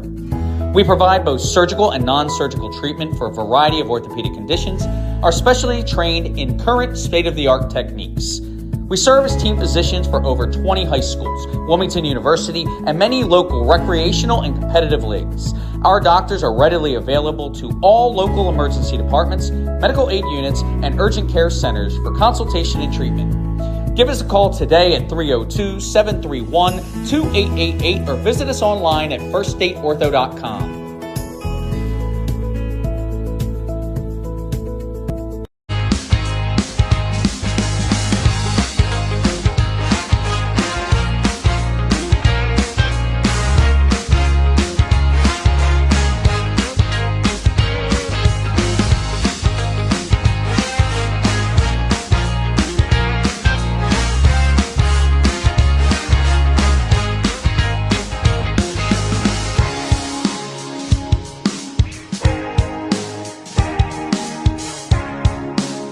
Matt's Fish Camp has 3 locations, all conveniently located on Route 1 in Lewis, Bethany Beach, and Fenwick Island. Matt serves fresh seafood, coastal classics, and Sussex County comfort food. With an array of camp cocktails, craft ales, and a carefully selected wine list, there's something for everyone on the menu. Matt's is the place you can bring your family for dinner, grab lunch during the week, or hang with friends at happy hour. Each location offers unique outdoor dining and a raw bar featuring fresh, local oysters. Open daily for lunch and dinner. Stop into Matt's Fish Camp in Lewis, Bethany, or Fenwick. Paint Doctor, making house calls for your sick walls. Richard C. Edwards Jr., the owner of Paint Doctor, started it all in 2002. Paint Doctor prides itself on its personal yet professional approach to working with customers and holds itself to the highest standards with all projects. The Paint Doctor staff follows one main objective when performing our services. Customers and their homes are treated with the utmost respect. Our workmanship and quality of personnel is demanded at every step of the project. We treat your home as we would expect someone to treat ours. Preparation before painting is paramount. Just open the door and we will handle the rest. Paint Doctor also believes in a strong community involvement as well by supporting several local sporting teams, leagues, and schools. Paint Doctor services include interior and exterior painting as well as carpentry. Please visit our website at paintdoctorpainting.com for information or coupons to help with your next job. Welcome to Premier Physical Therapy and Sports Performance. We're a locally owned outpatient physical therapy practice with convenient locations in all 3 counties in Delaware. At Premier, we have experienced physical therapists with advanced credentials, but their hospitality, passion, and enthusiasm is what makes the difference for you. Find our convenient locations at premierptsp.com. The Clubhouse at Baywood is a full-service restaurant and premier wedding and event venue in coastal Delaware. Located just a few miles from Lewis and Rehoboth Beach, this all-inclusive venue features breathtaking views, stunning indoor and outdoor spaces, and a team of professionals to help you plan your dream wedding. From our in-house florist to our award-winning culinary team, we will take care of everything, making sure your day will be one to remember. Reach out today to schedule your tour at Baywood. From Fenwick Island to Middletown, Surf Bagel is your go-to spot for fresh baked bagels and good vibes. We're open daily from 6:30 a.m. to 2 p.m., serving up breakfast and lunch favorites like our specialty wraps, made-to-order salads, tasty smoothies, and locally roasted coffee. Be sure to check out our iconic merch, the perfect way to wear the beach life wherever you go. Dine in and enjoy the beach atmosphere or grab your order to go and hit the road. We're stoked to serve you soon. Turn your vision into a reality with Capstone Homes Design Center, bringing personalization, luxury, and quality all into one location, where you'll meet with our certified design consultant that'll show you exactly what you're choosing, so you can make the best choice for you when designing your new home. From first home to vacation houses, we build and design homes for everyone. Set up your appointment now and design your dream home today at Capstone Homes.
First State Orthopedics has 46 physicians and 22 physician's assistants at 16 locations across the state of Delaware.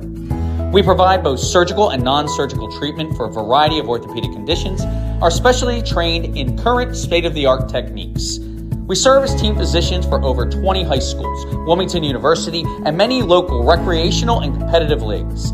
Our doctors are readily available to all local emergency departments, medical aid units, and urgent care centers for consultation and treatment. Give us a call today at 302-731-2888 or visit us online at firststateortho.com. Get the assurance that your HVAC system is what you need with Ambience. Ambience provides you with over 25 years of experience in the heating, cooling, and plumbing industry. The team at Ambience Heating and Air Conditioning provides high-quality residential HVAC installations, maintenance, and repairs in new and older homes in the Delaware, Maryland, Pennsylvania tri-state area. You may not realize it, but half of your energy costs go to heating and cooling. Make sure your energy dollars count and call us today for a free estimate. 302-239-HVAC. 302-239-4822.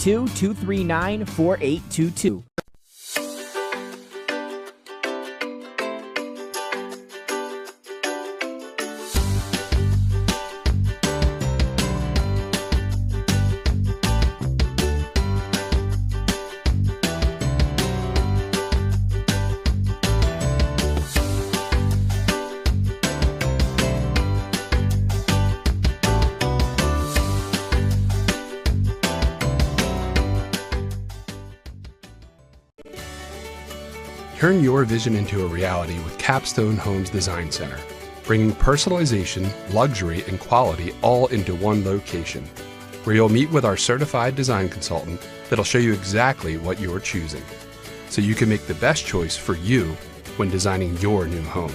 From first home to vacation houses, we build and design homes for everyone. Set up your appointment now and design your dream home today at Capstone Homes. Wraps, signs. All right, welcome back into the press box here at Ryder Stadium. Glenn Fraser alongside Pat Gariantes, Craig Leskowski on camera as it just stopped precipitating here right at the end of the half. All right, let's put up our unofficial stat numbers for the first half. Pat has the team numbers. Absolutely. Taking a look at it, Glenn, it reflects the scoreboard. It was a great opening drive. Cape Henlopen establishing some momentum, getting an interception early in this game, and then driving the football 46 yards for a touchdown. But since that point, they haven't been able to really generate a whole lot of offense. 33 yards on the ground, 69 through the air for 102 total yards, and those 7 points that they scored on the opening drive. The Riders have dominated this game since that point. 69 rushing yards, so we got dueling 69 yards there.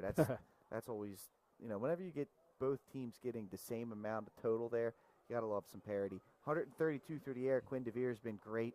He's linked up with Denzel Jones for 2 big-time touchdowns here tonight for a total of 201 yards with their 21 points as well. So Cesar Rodney in the driver's seat here at halftime as the sounds of Thriller.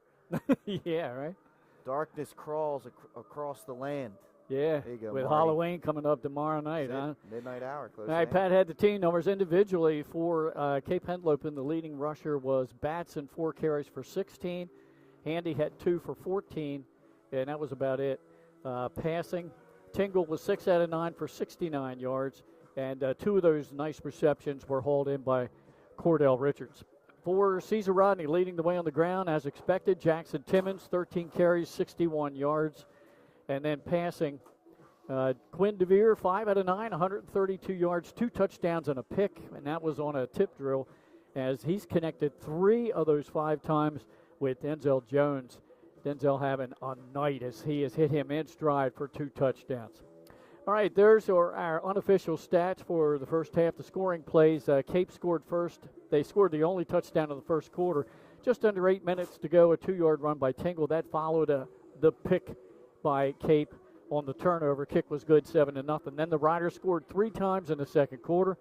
9:47 mark, a 46-yard pass from DeVere to Jones. Henkel's kick tied the game. Then barely a minute later, they recovered a fumble on the kickoff. It took them 3 plays to get in the end zone. A 17-yard pass from DeVere to Jason Miner. Hinkle's kick gave the Riders a 14-7 lead, and then the final score came late. 34 seconds to go in the half. 59-yard touchdown pass to Veer to Jones, and Hinkle's kick made it 21-7. On our October Federal Credit Union scoreboard, this is what we have for you. Apo leads William Penn as expected, 27-0 in the second quarter. Benny Mitchell and the Southern crew has Sussex Tech at Laurel. The Bulldogs hold a 7-0 halftime lead. Milford and DMA in a barn burner. 22-18 Milford now late in the second quarter.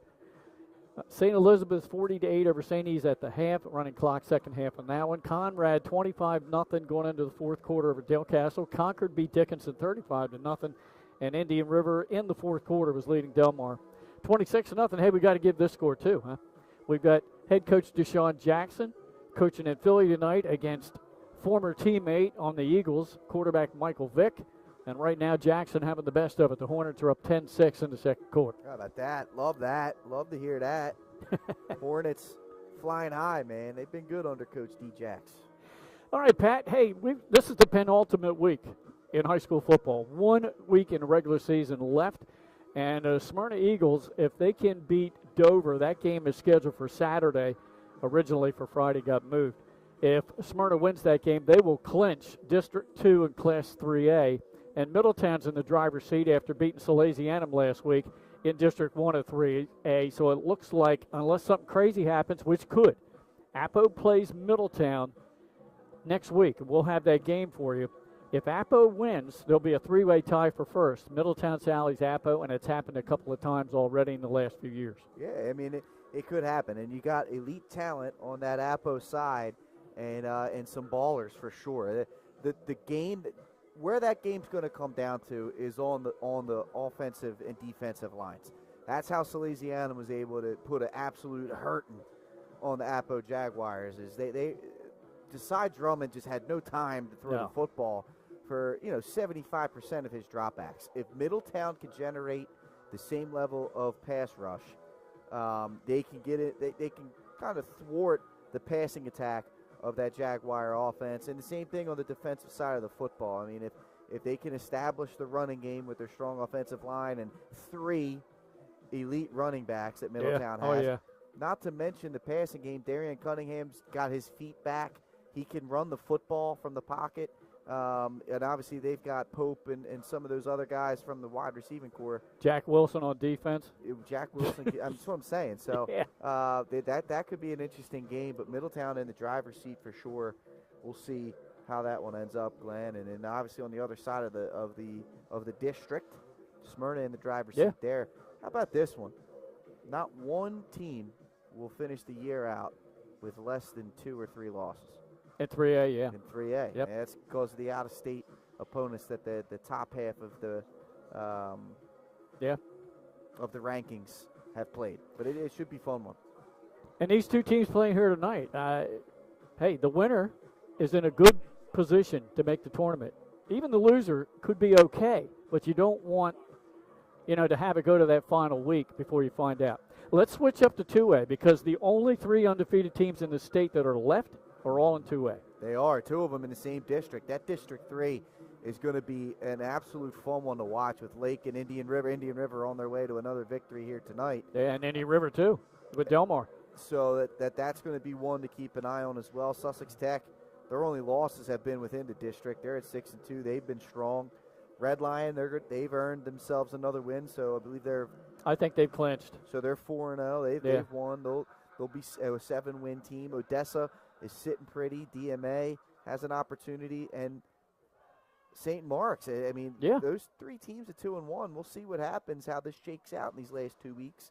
And then the other undefeated team, who I think is the team that we need to keep an eye on moving forward, Howard. Oh, yeah. I mean, they look like an absolute juggernaut. They had that big-time win against Appoquinimink on their resume as well. They've been great. Archmere, I mean, how many years in a row before we have to give Archmere their flowers? Right. I mean, they're competitive every single season as well. So, 2A starting to shake itself out there, kind of top-heavy with the undefeated teams in terms of district play. Howard, Archmere, Red Lion, Lake, and I are all undefeated within their districts. It's been impressive. And I think I'm correct in this. Benny Mitchell and the Downstate crew will have that Lake Indian River matchup next Friday. I think you're right. Yeah. Originally, I think he wanted to do Smyrna Sussex Central, but he switched to that one. I think it's a good move. You got 2 8-0 teams, probably going to be 9-0 going into that game next week. Mm-hmm. Yeah, and that's going to be both of those teams, man. A lot of talent. Oh. A lot of talent. I mean, there's some guys going to play some high D1 college football on both of those rosters, so that's going to be a good one. Finally, in 1A, before we start the second half, Seaford leading District 3. They've already wrapped that up. And then you've got Brandywine, your St. E's team, Conrad, all looking good going into the tournament. They do, and this is going to be this is the class I want to watch. This is the class that I want to see how things shake out come playoff time. Brandywine had a hard-fought victory against St. Elizabeth. St. Elizabeth had a hard-fought victory against Concord. Mm-hmm. And then you look down at McCain at 2-1. They almost beat Concord as well. So you got a tough District 1 there. District 2, Conrad's been great. They're going to finish with at least 5 wins. Good resurgence from Newark as well. How about Glasgow? Tough start to the year. They finished strong, 2-1, 3-5 overall. We'll see if they can make some things happen. They're going to need Conrad to lose at some point. And then District 3, Seaford's the team everyone's saying to watch. Yeah. So keep an eye on them. And Newark Charter, they struggled with Conrad earlier in the season. So I think 1A is up for grabs. And that's going to be a fun one to keep an eye on as we get into playoff time.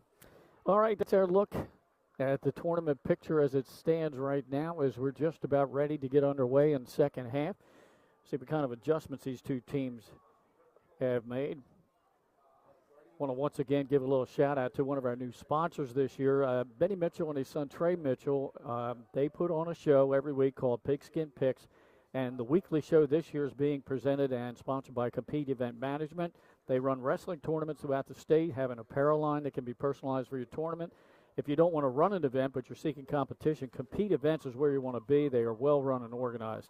The next event coming up Saturday, November 8th, the Back to School Tournament, and it will be held at William Penn High School. Once again, our thanks for Compete Event Management for joining up with 302 Sports this year.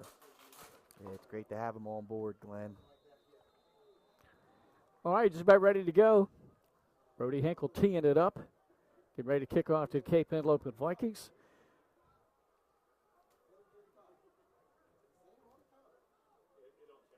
And he has been hitting like squib kicks right down the middle of the field.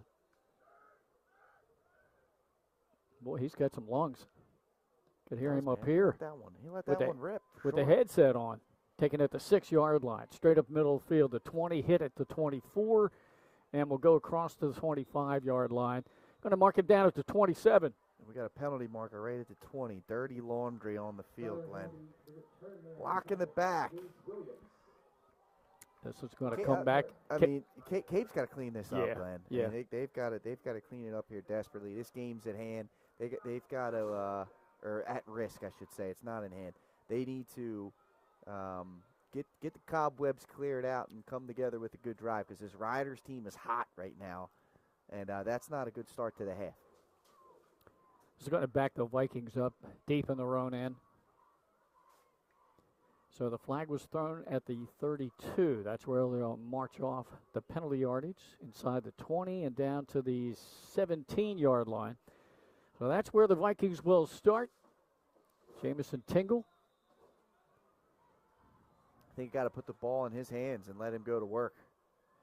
He was pretty impressive in that opening drive. He's going to run it himself. Direct snap to him. As they run a quarterback sweep, you don't see that too often. Little but I like it. I mean, that's bootleg action. That's what they need to do for sure. And did a great job. There's Gerardo Rivera coming up on the tackle, and he just stuck his nose right in there, took the legs out. Tingle picked up 5 yards there. Second down and 5. His name is so close. Gerardo.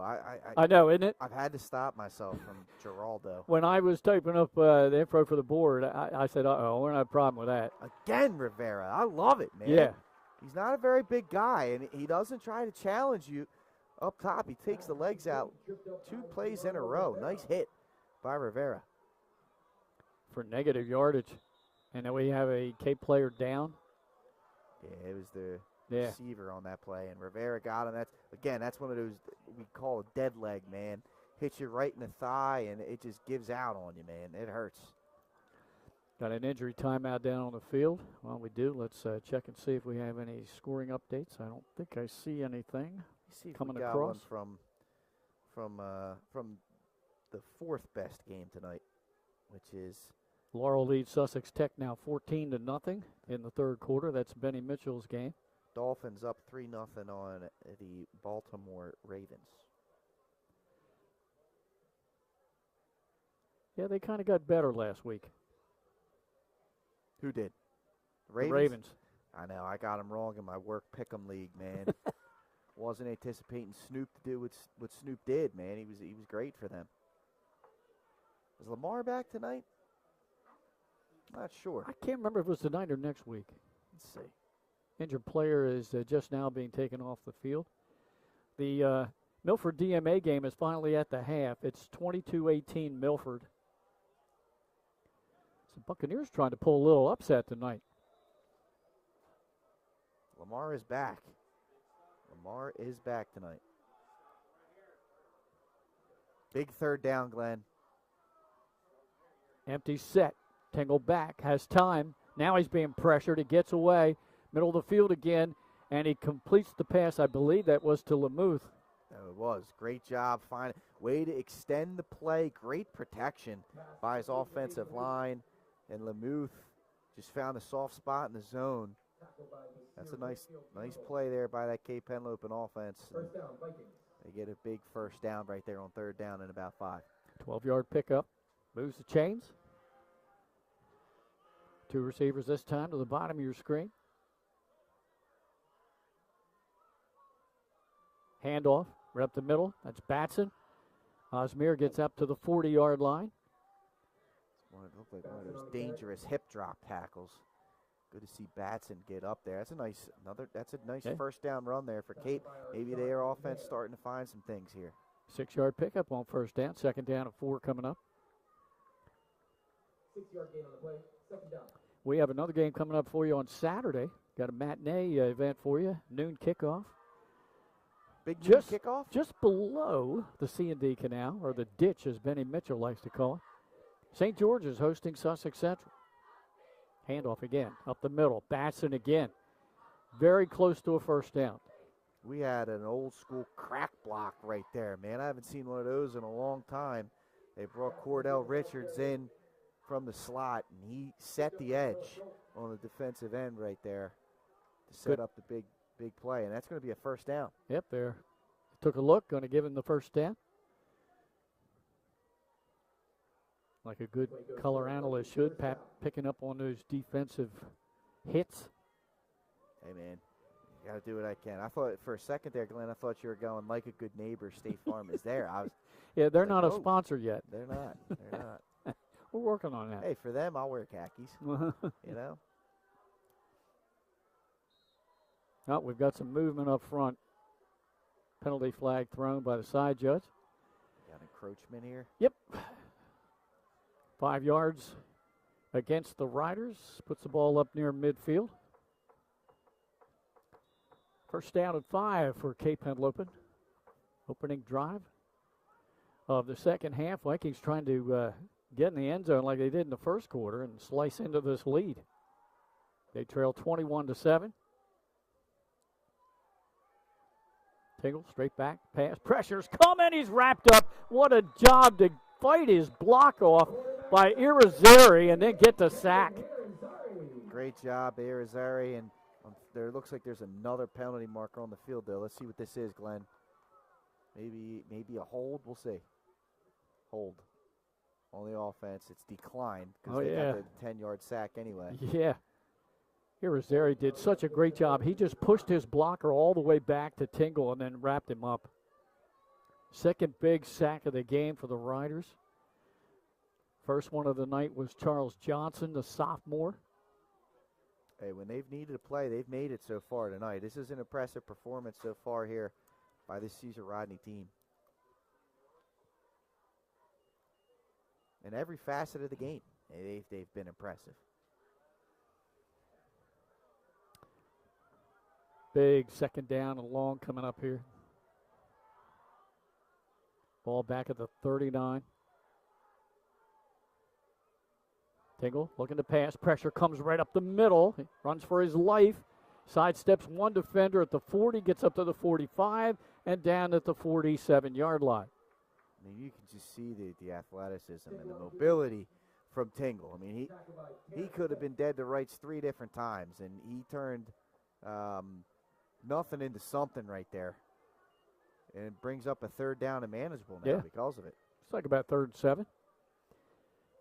You know, Pat, this press box is a lot different here at Ryder Stadium than it used to be when I started broadcasting in 1979. It's a great year, Glenn. The press box was never connected to the bleachers here back then. You had to climb up a ladder with the equipment. Awesome. So you're one hand climbing the ladder, holding equipment with the other. I'm assuming you didn't have windows either, right? Did they have like the wooden panels that you had to raise up? Yeah, no, we have windows. Oh, okay. Sorry. Tingle back to pass. Steps up in the pocket, throws middle of the field. Wow. Oh, what a catch made. I think that's Batson. No, it was Cordell Richards. Richards has been tremendous in the passing game today. He picked that one up off the turf, not literally, figuratively. And that was an impressive job by him to go down and make that catch.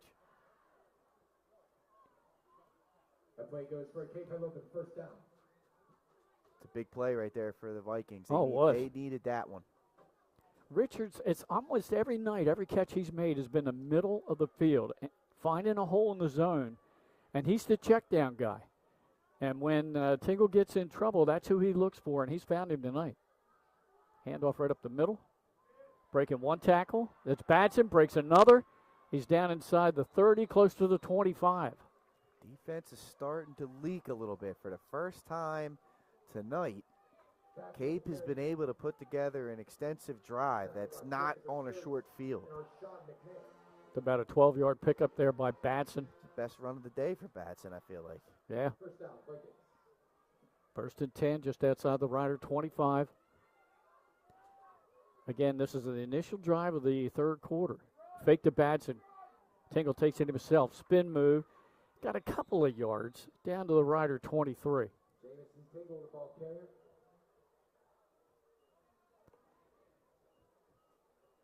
Nice first down. I mean, that's a nice first down run. You set yourself up with 2nd down and 6.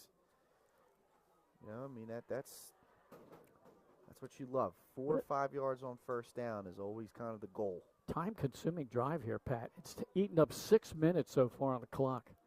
Half of this 3rd quarter on this one drive. And I'll give credit to Caesar Rodney on that. They just haven't given up many big plays here tonight, and that's the key. Force the offense to chew clock, especially when you're up by a couple of scores. DeVere hands it off to Batson. This time he's wrapped up around the ankles. Guess who? Irizarry on the stop. Yeah, great job, Irizarry. He's been great coming off the edge tonight. No gain on the play. No gain. It's going to bring up 3rd down and about 7. So, yeah, positive first down play, negative 2nd down play. Now you got 3rd and long. Make some noise. It's 3rd down.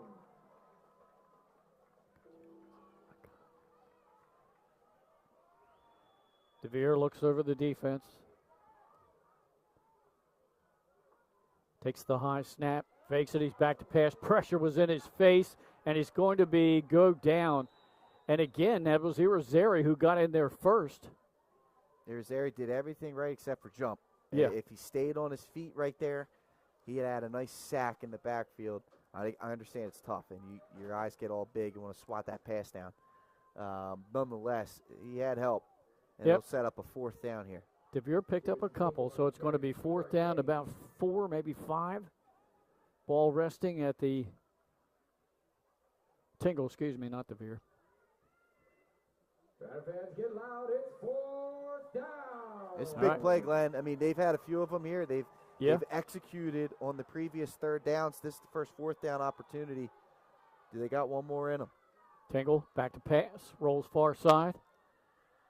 Looking downfield. Is he going to run out of real estate? He throws it. It's caught in the middle of the field. Down inside the 5-yard line. And I think that was... It was Lamuth again. Lamuth. And that's a big-time play right there. Again, Tingle creating space with his feet and finding Lamuth. Again, just sitting down the middle of that defense. I mean, that's just great job. Riders are going to call a timeout. They want to talk things over defensively here. Just under 4 minutes to go in this third quarter, and this has been all one drive by Cape, a time-consuming drive that's eaten up 8 minutes on the clock. But it'll be all for naught, Pat, if they can't get in the end zone here. Nah, yeah, they've now entered into the situation where they have to score. Too much time has come off the clock, and I mean, this would be a deflator, you know, if you're able to chew up all this clock and not score. If you're able to score, it's fine, because now you've set yourself up to where it's like, all right, we get one more stop. We could tie this game up in the fourth quarter. And that offense of Cesar Rodney has been sitting on the sideline for a long time at this point. All right. Defensive coordinator has left the Riders huddle.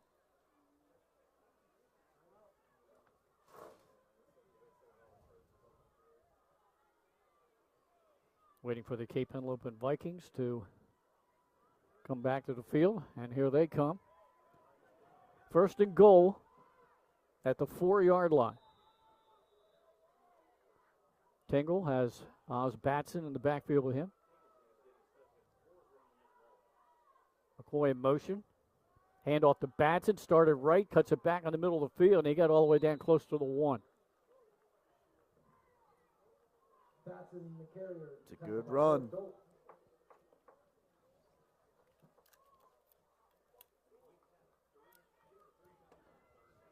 Batson on the season. Scored 5 touchdowns for the Vikings.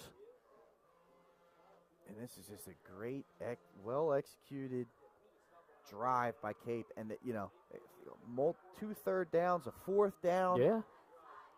They've stepped up when they've needed to here. See if they can finish it off. Tingle hands it off. Batson was hit. He stretched out. Did he get in? They're calling a touchdown, a 1-yard run for Osmir Batson. Great work. What an answer here by the Vikings to kickstart this second half. Tremendous job. Plays through the air, plays on the ground. Batson finishing it off. Got ourselves a football game, Glenn. Yep. Back to a 1-score game. Osmir Batson on the carry for the Viking touchdown. It brings on Austin Tyndall, the kicker.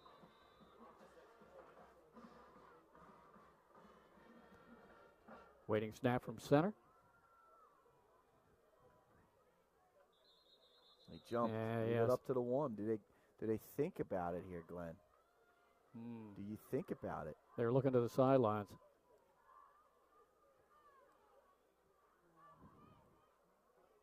I mean, Batson looked great in the short yardage there. Michael Thompson is a backup quarterback. He's the holder. They're going to kick the extra point again. Yep. Waiting snap.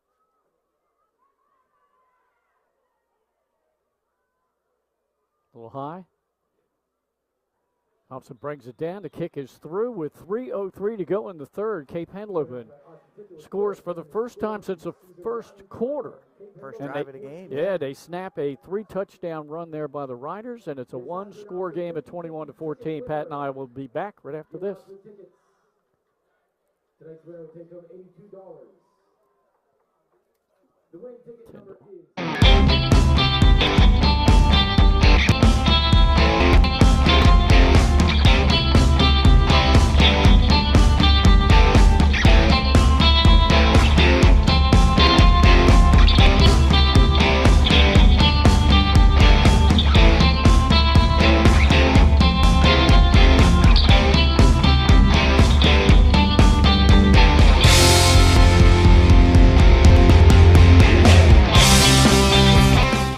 We're back here just in time for the kickoff. Sails down inside the 15. Oh, boy. It's loose. Anybody's ball. Let's see. I think the Riders might have covered it up. They did. They got lucky there, Glenn. Shoo! A collective sigh of relief on this side of the field.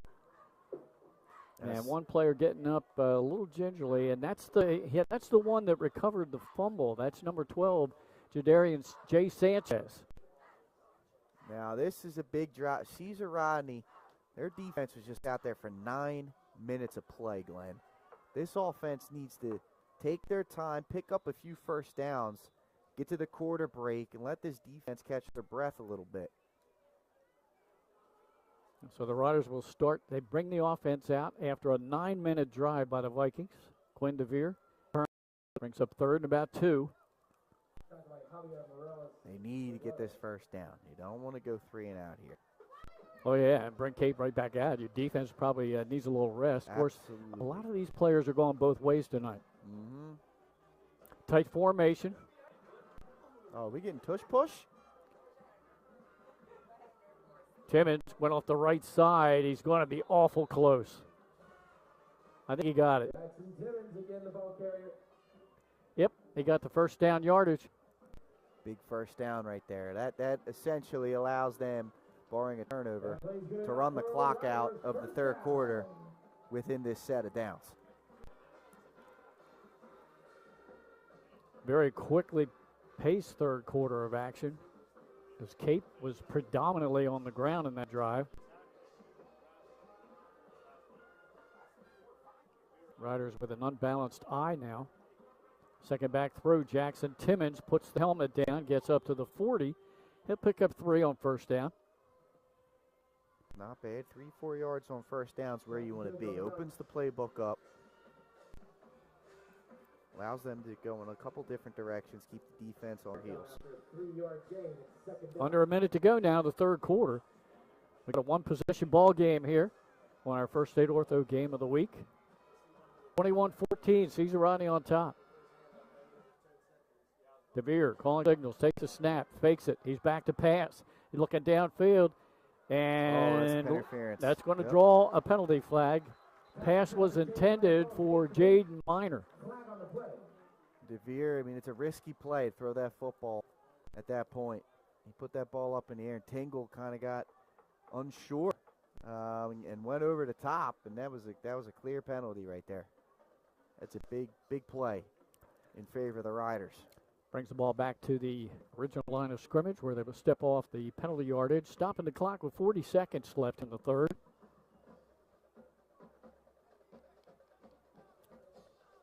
Got a couple of score updates. Laurel leading Sussex Tech 14-0 in the third. That's Benny Mitchell's game on 302. Conrad, we just told you they went final. They defeated Del Castle 39-12. Congratulations to the Red Wolves for clinching their district. All right, here we go. First and 10 at the Viking 45-yard line. DeVere turns, gives it to Timmons. Timmons sidesteps a defender at the line of scrimmage, puts that head down. Got a couple and then a late flag. Let's see what the penalty is. Came from the back judge, I think. So I'm thinking holding. Personal foul, defense. Wow. Another penalty on Cape. That hurts. Ooh. And we haven't had too many personal fouls tonight, Pat. That might be the first one. I'm thinking you're right. Two well-coached teams, very disciplined. So now 2 major penalties on this drive against Cape. You had the PI.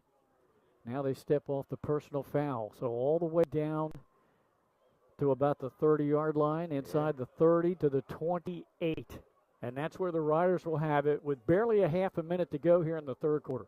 What an answer. And, you know, this hurts for Cape. I mean, you chew 9 minutes off the clock. You got yourself back in this football game. You needed to stop. And this is not – at least force Caesar Rodney to get their own first downs. I mean, you've helped them out now on back-to-back plays. Yeah, this looks like the Eagles, tush push here. The Philadelphia Eagles or the Smyrna Eagles earthquake. Short yardage formation, straight ahead. Timmons, couple of yards. That'll be the last play of the third quarter. We're going to head to the fourth quarter. We got a ball game here. 21-14, Riders lead the Vikings. Come back and join us for the fourth quarter right after this. Paint Doctor, making house calls for your sick walls. Richard C. Edwards Jr., the owner of Paint Doctor, started it all in 2002. Paint Doctor prides itself on its personal yet professional approach to working with customers and holds itself to the highest standards with all projects. The Paint Doctor staff follows one main objective when performing our services. Customers and their homes are treated with the utmost respect. Our workmanship and quality of personnel is demanded at every step of the project. We treat your home as we would expect someone to treat ours. Preparation before painting is paramount. Just open the door and we will handle the rest. Paint Doctor also believes in a strong community involvement as well by supporting several local sporting teams, leagues, and schools. Paint Doctor services include interior and exterior painting as well as carpentry. Please visit our website at paintdoctorpainting.com for information or coupons to help with your next job. Paint Doctor, making house calls for your sick walls. Richard C. Edwards Jr. 1 quarter of football left to play here.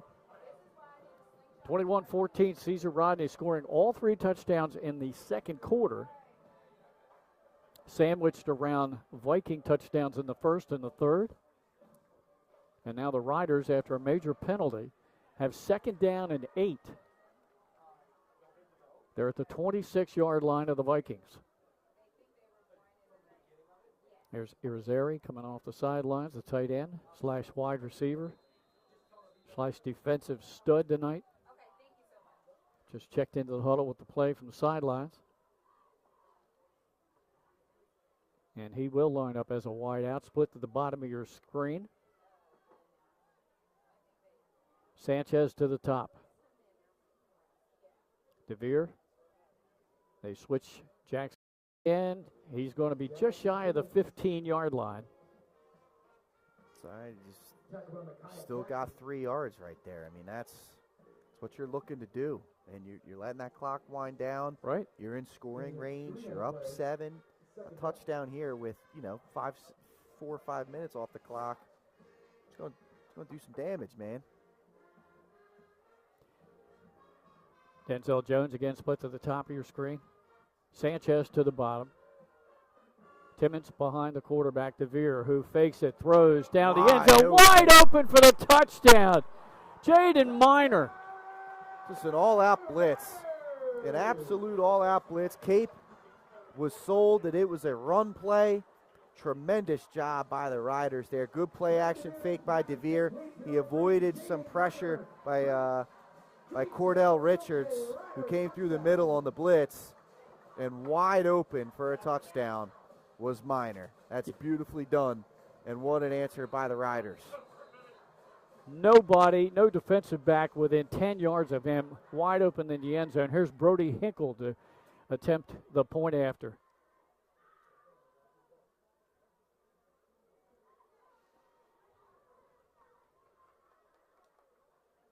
Low snap, placement down, kick has the distance, and the kick is good. 28-14, that's a big touchdown for the Riders. They stretch the lead out to 2 possessions, Pat, and a good answer to that 9-minute drive by Cape. A big answer, and they took about 5 minutes off the clock themselves, allowed themselves a chance to regroup as a defense and strategize, and then not to mention you came away with 7 points. So you cleared out that 9-minute drive on the scoreboard. And now you got the same situation, up 2 scores with a lot less time left on the clock. Yeah. That was the only pass of that drive for Caesar Rodney, that 15-yard touchdown pass. 3rd touchdown pass of the game for Quinn DeVere. Yeah, I think Coach Strickland or whoever's calling this offense for CR, they've called a great game tonight. They've stayed balanced with the run and the pass. They've taken their shots when they're there, and right there, you ran the ball, knowing time and score. Like we need to take some clock, choose some clock here, kind of pound this defense, give our defense a break, and then they run the play action pass beautifully for the touchdown. Perfect job. I correct myself. That's the 4th touchdown pass of the night. All 4 Rider touchdowns off the arm of Quinn DeVere. Brody Hinkle's kickoff. High end over end, deep and into the end zone for the automatic touchback. And that'll bring Cape out to the 20 with 10.5 minutes to go in this ball game. It's a great boot right there. And again, now Cape, not only do they got to score, but they're at this point now where you got to score quick. Yeah. You don't have time. You can't take 9 minutes to score here. So Cape's going to have to try and get busy here pretty early, maybe some chunk plays. That's something that Caesar Rodney's done a great job of limiting, is these 20-yard plus chunk plays. They just haven't been many of them for Cape tonight. Boy, that DMA Milford game has been back and forth. Now DMA leads 25-22 in the fourth quarter. And our game, pretty good one here too as well. Tingle drops back to pass, looks right, runs for his life. He just got that pass off, and it's complete. Batson. All the way up to the 40, and Batson crashes up to the 45-yard line. Loose, Glenn. Ball's he fumbled the ball, and the Riders have it. Oh, my goodness. What a turn of events. Or are they going to call him down? They do. They might call him down. Well, I tell you what, I give Tingle a lot of credit. He's had defenders in his face several times tonight about ready to just pound on him, and he just gets rid of the ball to his outlet, and that time Batson. Outlet there. Yeah.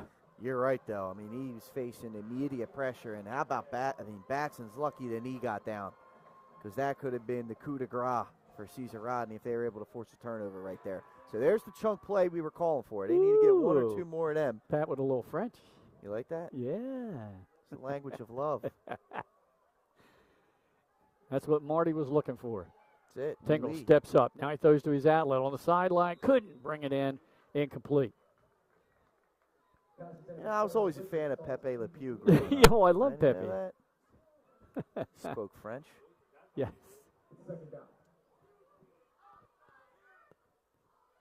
I mean, does it get any better? Do the kids have anything like that now? No. Looney Tunes were the best, man. I mean, I don't think they got anything. Foghorn Leghorn. He's the best. I say, what boy? I swear. Son? You a chicken hawk. Yeah, I'm looking for a chicken hawk. I said, what son? They just this don't ain't have no it, chicken. Man. They got Bluey. What do the kids got today? Elmer Fudd. They don't have that. I'm hunting Wabbits. I'm hunting Wabbits, Pat. Very quiet. All right, here we go after a big pass play for Cape. Not to mention Space Jam. Tingle steps up in the pocket. He's looking downfield. Now he's being pressured. Now he lets it fly, out of bounds and incomplete. I mean, that's, yet again, Caden Irizarry wreaking havoc in that backfield. I mean, the great secondary play here by Caesar Rodney. Tingle's just trying to stay patient, waiting for something to break open. And it's Irizarry, more times than not, that ends up crashing the party and forcing him to throw the football away or coming up with a sack. Sussex Tech has scored. It's now 14-6. Laurel on top of the Ravens. That's at the end of 3. Apo leading William Penn now 27-8 in the third. And we have a third down and 10. Tingle looks right, throws middle of the field. It's a little low. I don't think that was a completed pass. It definitely hit the turf. That might be the first missed throw we've seen from Jaden Tingle tonight. He was looking right there for Micaiah Jackson, and Jameson just short-armed it. It was open there in the middle of the zone. I mean, that play was there. There's a big play right here, 4th down and 10. And the Riders have been pressuring Tingle all night long. Big play right here, man. This could be the game, Glenn. 2 receivers to the bottom, 1 to the top. Jamison Tingle and the gun. Takes a snap, straight back. Throws downfield, underthrown and incomplete. They will turn the ball over on downs to the Riders with under 9.5 to go. Great defense. Again, I mean, they were swallowed up. This coverage by Caesar Rodney has been outstanding, especially on the big plays. I mean, the passing plays that they have let up have been in the middle of the zone in that intermediate 7 to 12-yard range.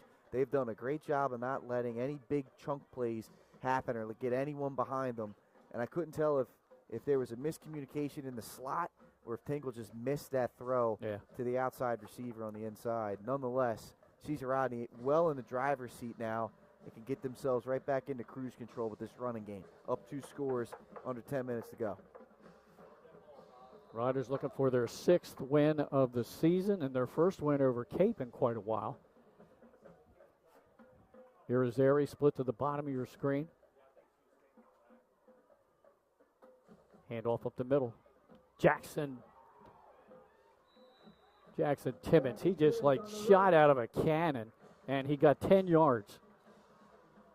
Unbelievable. And, you know, that's going to be the recipe here for this group the rest of the way. That'll move the chains. And like Pat said, that's what the Riders want to do, keep that clock running with a 2-score lead. Sanchez checked out of the offensive alignment, the wideout. Riders spending a lot of time in the huddle here. As they should. I mean, again, I'm taking as much time off the clock as I can. I'm keeping an eye on this back judge to make sure that I don't get a delay of game penalty, and just keep chewing this clock. That time handoff to Bethier Whitfield Gamble. No gain on the play. Good patience, though, and he ends up picking up 2 yards, but he stayed patient. No tackle for loss there. It was positive net. And just keep slowly churning this clock away. 30, 40 seconds at a time.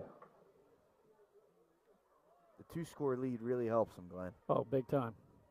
You can really be methodical. That last possession by Cape, they couldn't convert. And that was big. Riders put on defensive pressure on Jamison Tingle and had good coverage. Turn. New running back in the game now, number 14. Penalty marker. Penalty marker is down. The ball carrier that time was Antwain Nichols. And Nichols looked good, too. I mean, he looked quick, agile, and running with a purpose. Unfortunately, there was a hold. Yep, they won't bring it back. And stop the clock with just under 8 minutes to go. Now the wideout's back in the game. Denzel Jones, along with Jay Sanchez. And all the extra running backs coming out. That's Whitfield Gamble and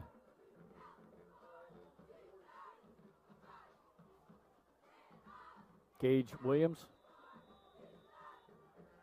Clock's still running, though, which is a benefit to the Riders. Trips to the bottom of your screen. Lone receiver to the top. At the top is Sanchez. Give right up the middle. They spread the defense out, and Jackson Timmons all the way down to the 29. What a run. I mean, he's full head of steam right there. His last 2 carries, Pat, double digits, 10 and 13 yards. You let him get a full head of steam like that. Who was once the volunteer to step in front of him? Yeah. Over 100 yards rushing on the night now for Timmons. Clock running, closing in on the 7-minute mark. Riders will finish the regular season next week at Dover High in the Civil War rivalry. And Cape will take on St. George's. Timmons right up the middle. Timmons inside the 20. Another big run. Oh, Caesar Rodney has hit their stride here. And starting to pour it on a little bit. Yeah, and if you're Kate Henlopen, the defense maybe hands on the hips a little bit now because you're down 2 scores. Well, the last thing you want is a fully loaded Jackson Timmons bearing down on you. You don't. That's the last thing you want when you're kind of like on your heels, like, oh my gosh, now I got to tackle this bowling ball. Hey, they run, and then boom, they hit you with a surprise pass like they did on that last drive. I'd be curious to see if they do that now. They're kind of in a position where I would just keep running, shorten this game up as much as I can. Irizarry and Minor split to the bottom of your screen. Sanchez and Jones to the top. Handoff right up the middle, not much there. That's number 14 again, Nichols.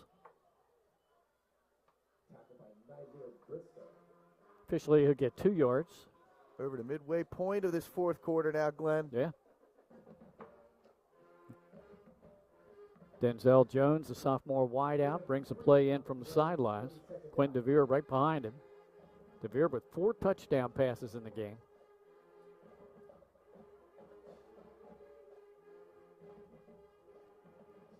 Sanchez split to the top of your screen.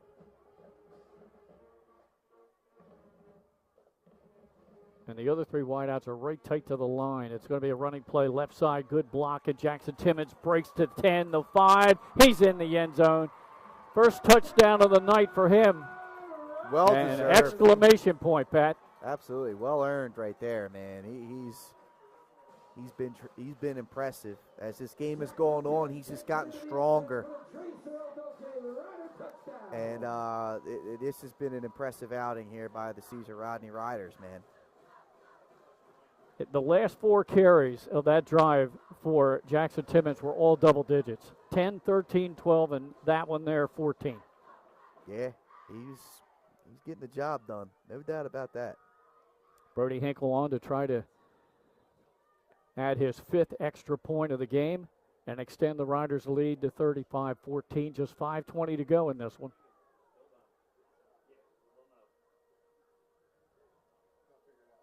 There's a snap, placement's down, kick has plenty of leg and distance and splits the uprights. 5:20 to go in this one now, 35-14 in favor of Caesar Rodney. We'll be back right after this.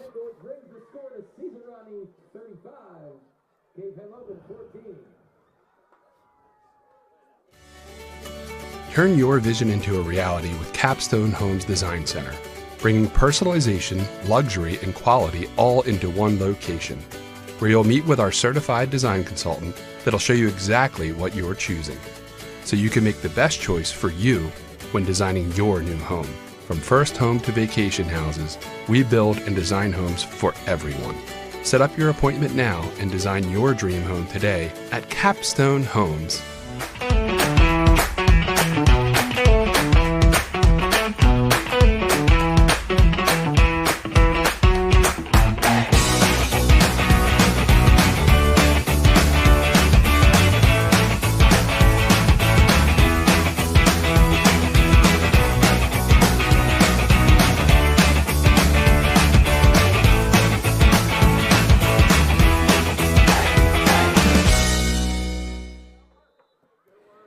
We're back. Got a couple unofficial stats for you. Jackson Timmons, 140 yards rushing tonight in the game, and that touchdown. And Quinn DeVere has completed passes for 147 yards and 4 touchdowns. The kickoff will go out of bounds. Cape will get it at the 35 with 5:20 to go, and we're probably going to see a lot of Jamison Tingles passing here. Yeah. In the next few moments. Probably. During that time, I got to give a shout out to the Caesar Rodney cheerleaders. Oh, yeah. They did a little throwback Poison, Belle Biv DeVoe. They did the old school kind of choreography to it, too. They were kicking it old style right there, man. I got to love to see that. You're getting it in up here in the we're getting a good box. Mix of music here tonight. Right, man. Just don't give it. Belle Biv DeVoe, former members of New Edition. What do you think of that, Glenn? The boy band era. Yeah, dude, they were great. Boy group. Okay. Boy group. Tingle, waiting snap from center. Drop straight back. Downfield, throwing the home run ball. He has a man behind the secondary. Jump ball tip to himself. Makes the reception at the 25. Still on his feet and out of bounds near the 15. On the reception, number 3, Micaiah Jackson. That actually is Michael Thompson, the quarterback, Glenn. We got a new QB. They made a change on that. Oh, how about that? Thompson in the game. Thompson threw it up. Nice one, too. Say 35, 15, 25, First 35, big chunk play they've really 45. got. Yeah, how about 51 yards?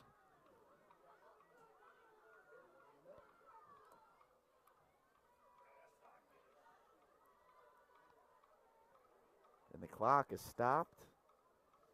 That helps. Your Cape.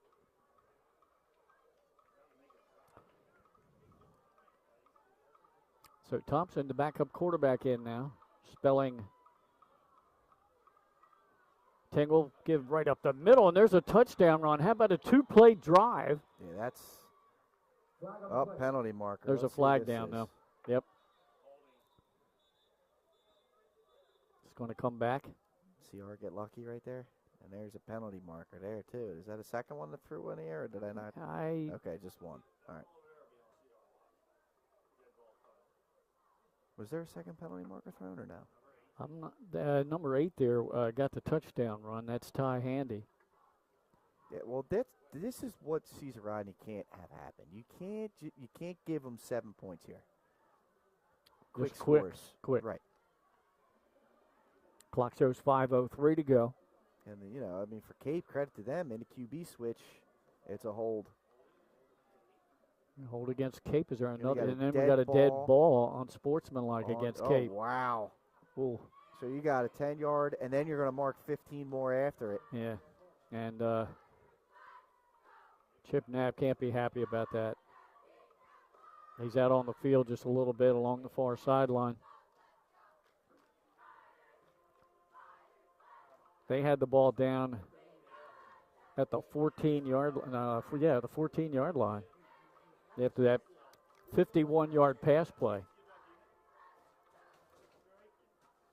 I got an update on that very competitive Milford DMA game. It's now 32-22 in favor of DMA in the fourth quarter.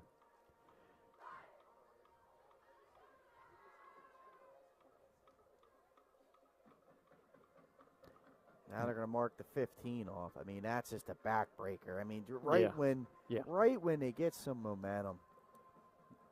Right when they get some momentum. That's kind of been the story for the Vikings, aside from the first, 4-5 plays of the game, in which they had an interception and then a short drive. The Riders have quieted them tonight. I already knew Caesar Rodney had a pretty good offensive team coming in. I'm more impressed with what they've done defensively tonight.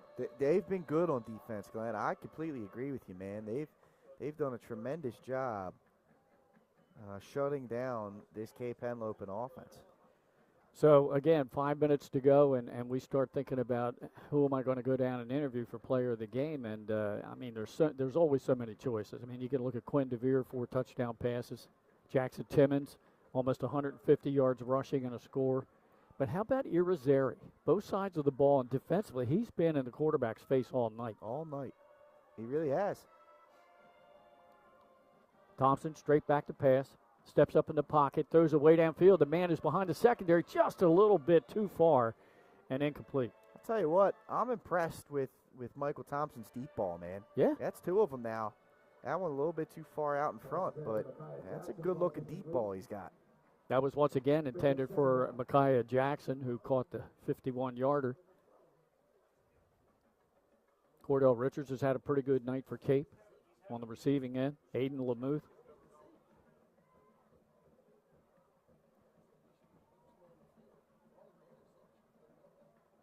Caesar Rodney, what a defensive effort tonight. Only given this high-powered Cape offense 14 points to this point. Trips to the top of your screen, 2 receivers to the bottom, empty set for Thompson. Now he brings Handy in motion. Looks over to Handy, but throws in the middle of the field, and the Riders are right there. They snuffed that out. First time they've stopped that play. I mean, both the first 2 times they ran that play to Cordell Richards, they went for big plays. Not that time. Basir Whitfield Gamble was not going to be fooled by that play once again. Big-time tackle. Yeah, great read by him. He saw that coming all the way.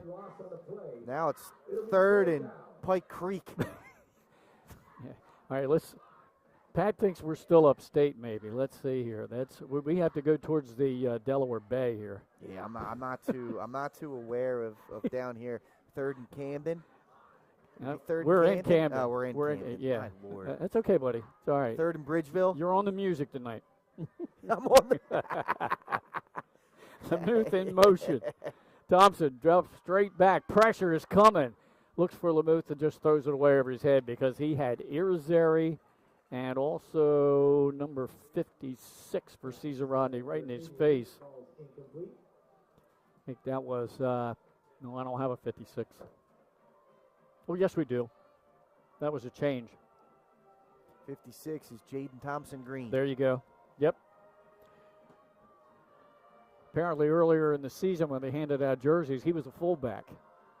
So they had some injuries. They needed him up on the line, and so they gave him 56. Gave but him that intimidation number. Yeah. You know? Yeah. Give me a higher number, Coach. Lawrence Taylor. Yeah, LT. Yeah. Looked like him on that play. Thompson rolls left. Throws downfield, a man wide open at the 20-yard line, breaking a tackle, and still on his feet down close to the 11. What an effort, though. That's Jackson again. A heck of an effort. He's going to be about 6 yards short on that fourth down play. But that would have been a tremendous individual effort if he somehow would have got that first down. 24 yards on the pass play.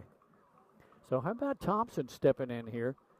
He's completed 3 out of 4 for 75 yards. Yeah, big plays, man. Big-time yardage plays. Now, Caesar Rodney a couple of first downs away from victory formation. 3:46 to go. 21-point lead for the Riders. They'll improve to 6-3. Even their record in the district at 2-2 with their rivalry game with Dover next week coming up.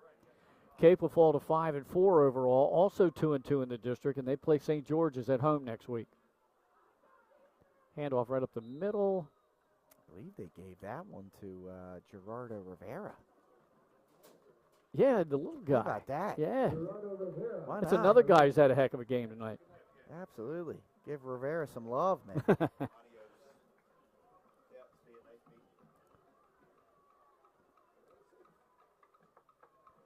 He had one drive defensively where he was all over it. He gained about 4 yards, maybe 5 yards there. Hey, that's a good first down run.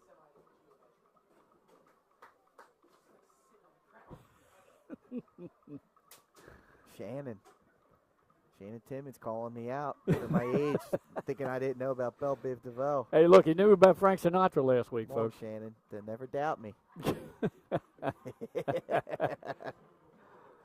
Another handoff right up the middle. Running clock, Riders here, as we're down to 2:40 to go. All right, so, Pat, we got to make a decision who I'm going to go down there and interview.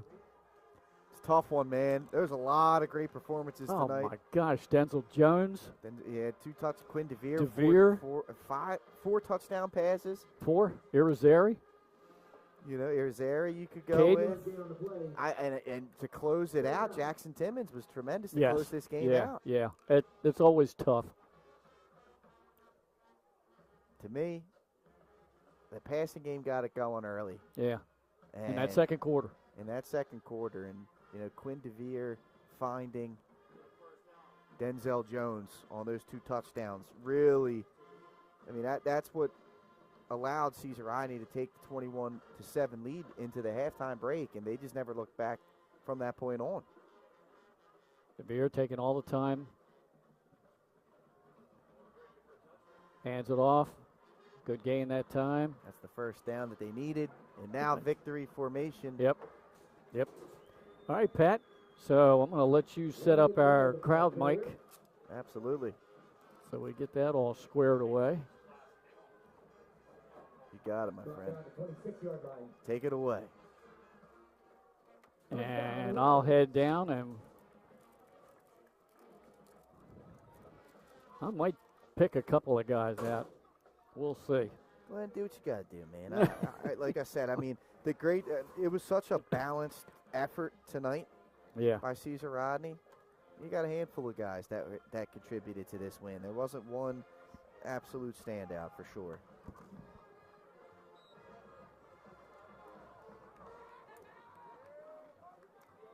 And there's the knee down.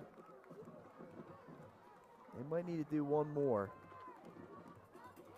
to confirm this victory, but tremendous effort tonight by the Riders.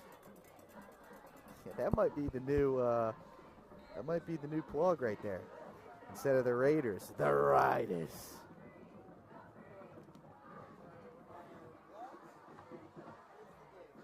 That's going to do it, folks. We're under 20 seconds to go. Caesar Rodney moving on to 6-3 on the season. Cape Henlopen falling to 6-4 on the year. Big win for the Riders on their home turf on senior night defeating the number 7 team in our Super 7s, 35-14.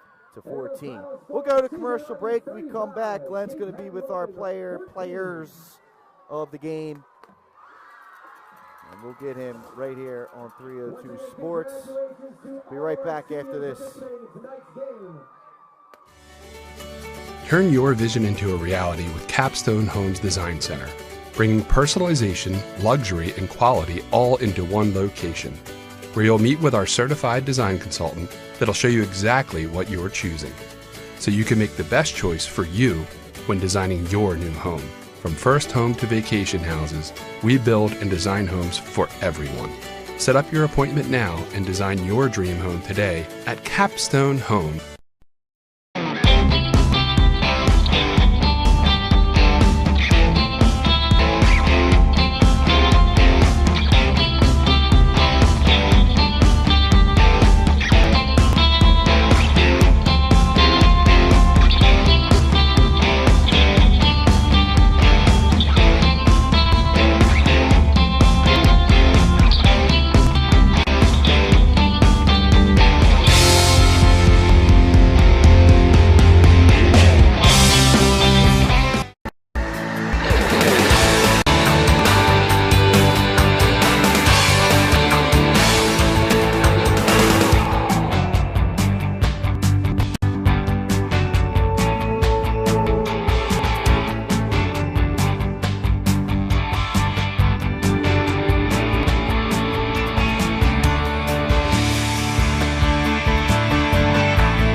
First State Orthopedics has 46 physicians and 22 physician's assistants at 16 locations across the state of Delaware. We provide both surgical and non-surgical treatment for a variety of orthopedic conditions, are specially trained in current state-of-the-art techniques. We serve as team physicians for over 20 high schools, Wilmington University, and many local recreational and competitive leagues. Our doctors are readily available to all local emergency departments, medical aid units, and urgent care centers for consultation and treatment. Give us a call today at 302-731-2888 or visit us online at firststateortho.com. Get the assurance that your HVAC system is what you need with Ambience. Ambience provides you with over 25 years of experience in the heating, cooling, and plumbing industry. The team at Ambience Heating and Air Conditioning provides high-quality residential HVAC installations, maintenance, and repairs in new and older homes in the Delaware, Maryland, Pennsylvania tri-state area. You may not realize it, but half of your energy costs go to heating and cooling. Make sure your energy dollars count and call us today for a free estimate. 302-239-HVAC. 302-239-4822.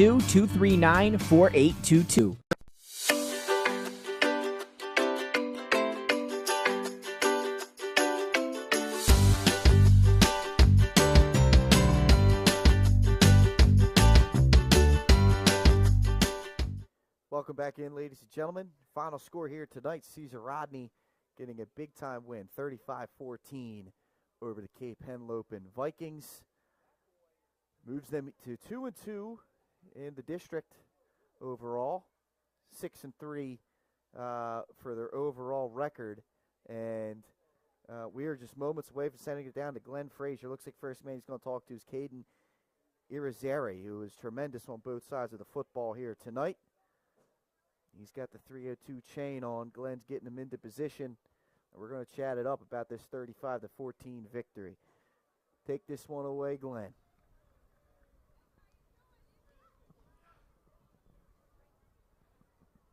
All right, we're ready downfield here with our player of the game. I tell you, every time we have a game, you could give it to a lot of offensive people, like your quarterback Quinn DeVere with 4 touchdown passes. Denzel Jones had a couple of good receptions. But this guy here, both sides of the ball, and you hold Cape Henlopen only 2 touchdowns. Caden Irizarry, our player of the game. Good job tonight, man. Tell me about you guys getting after the QB. We just go out there and have fun, just attack them. Like, we have energy, we want to play. And we just want the quarterback. We game plan for him. He's the best player on their team, so we want him every time. That's all we got to do. Every game, every drive. It looked like you guys were just overpowering their front because you just didn't give him much time to look downfield and go through his progressions. Yeah, we got speed and strength, so that's what we practice in the off season. Our off season, we do a lot of lifting, and we all got speed. We got natural speed. We were born with it. Offensive side of the ball, you made some plays tonight too. Talk to me about the offensive game plan and how you guys exploded tonight. I think we feed our best players. The best players like Monk, Denzel Monk, Jackson Timmons. Jackson Timmons about to have 1,000 yards. Those are all my guys. Jaden Minor wide open every time. We practice this. We practice hard. We practice like we want to win every time. Great job by the Riders tonight. They improved to 6-3. And, hey, you got the big rivalry game next week with Dover, right? Yeah. Yes, sir. Tell them be ready. Let's go. Player of the game, they call him Izzy. Good job. Thank you. All right, there you have it. Glenn Frazier with Caden Irizarry post-game. He is our 302 Sports Player of the game in a 35-14 victory. Caesar Rodney over the Cape Henlopen Vikings. So thanks to both coaches here tonight, Chip Knapp of Caesar Rodney, of Cape Henlopen, Sean Strickland of Caesar Rodney, as well as Bob Barron, as well, and the staff here at Caesar Rodney. They were a gracious host, had us all set up, ready to go. So for Craig Laskowski on the camera tonight, Glenn Frazier on the play-by-play and post-game interview. I've been Patrick Ariantes. Thank you for watching this live stream on our new website, play.302sports.com. We will see you on Saturday.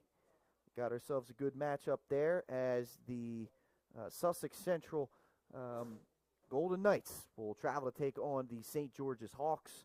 That is a noontime kickoff, big noon kickoff here on 302 Sports. You're going to want to check that one out for sure. Thanks again, folks. Enjoy your Halloween. Don't get too spooked out there. And we'll see you on Saturday afternoon. Goodbye for now.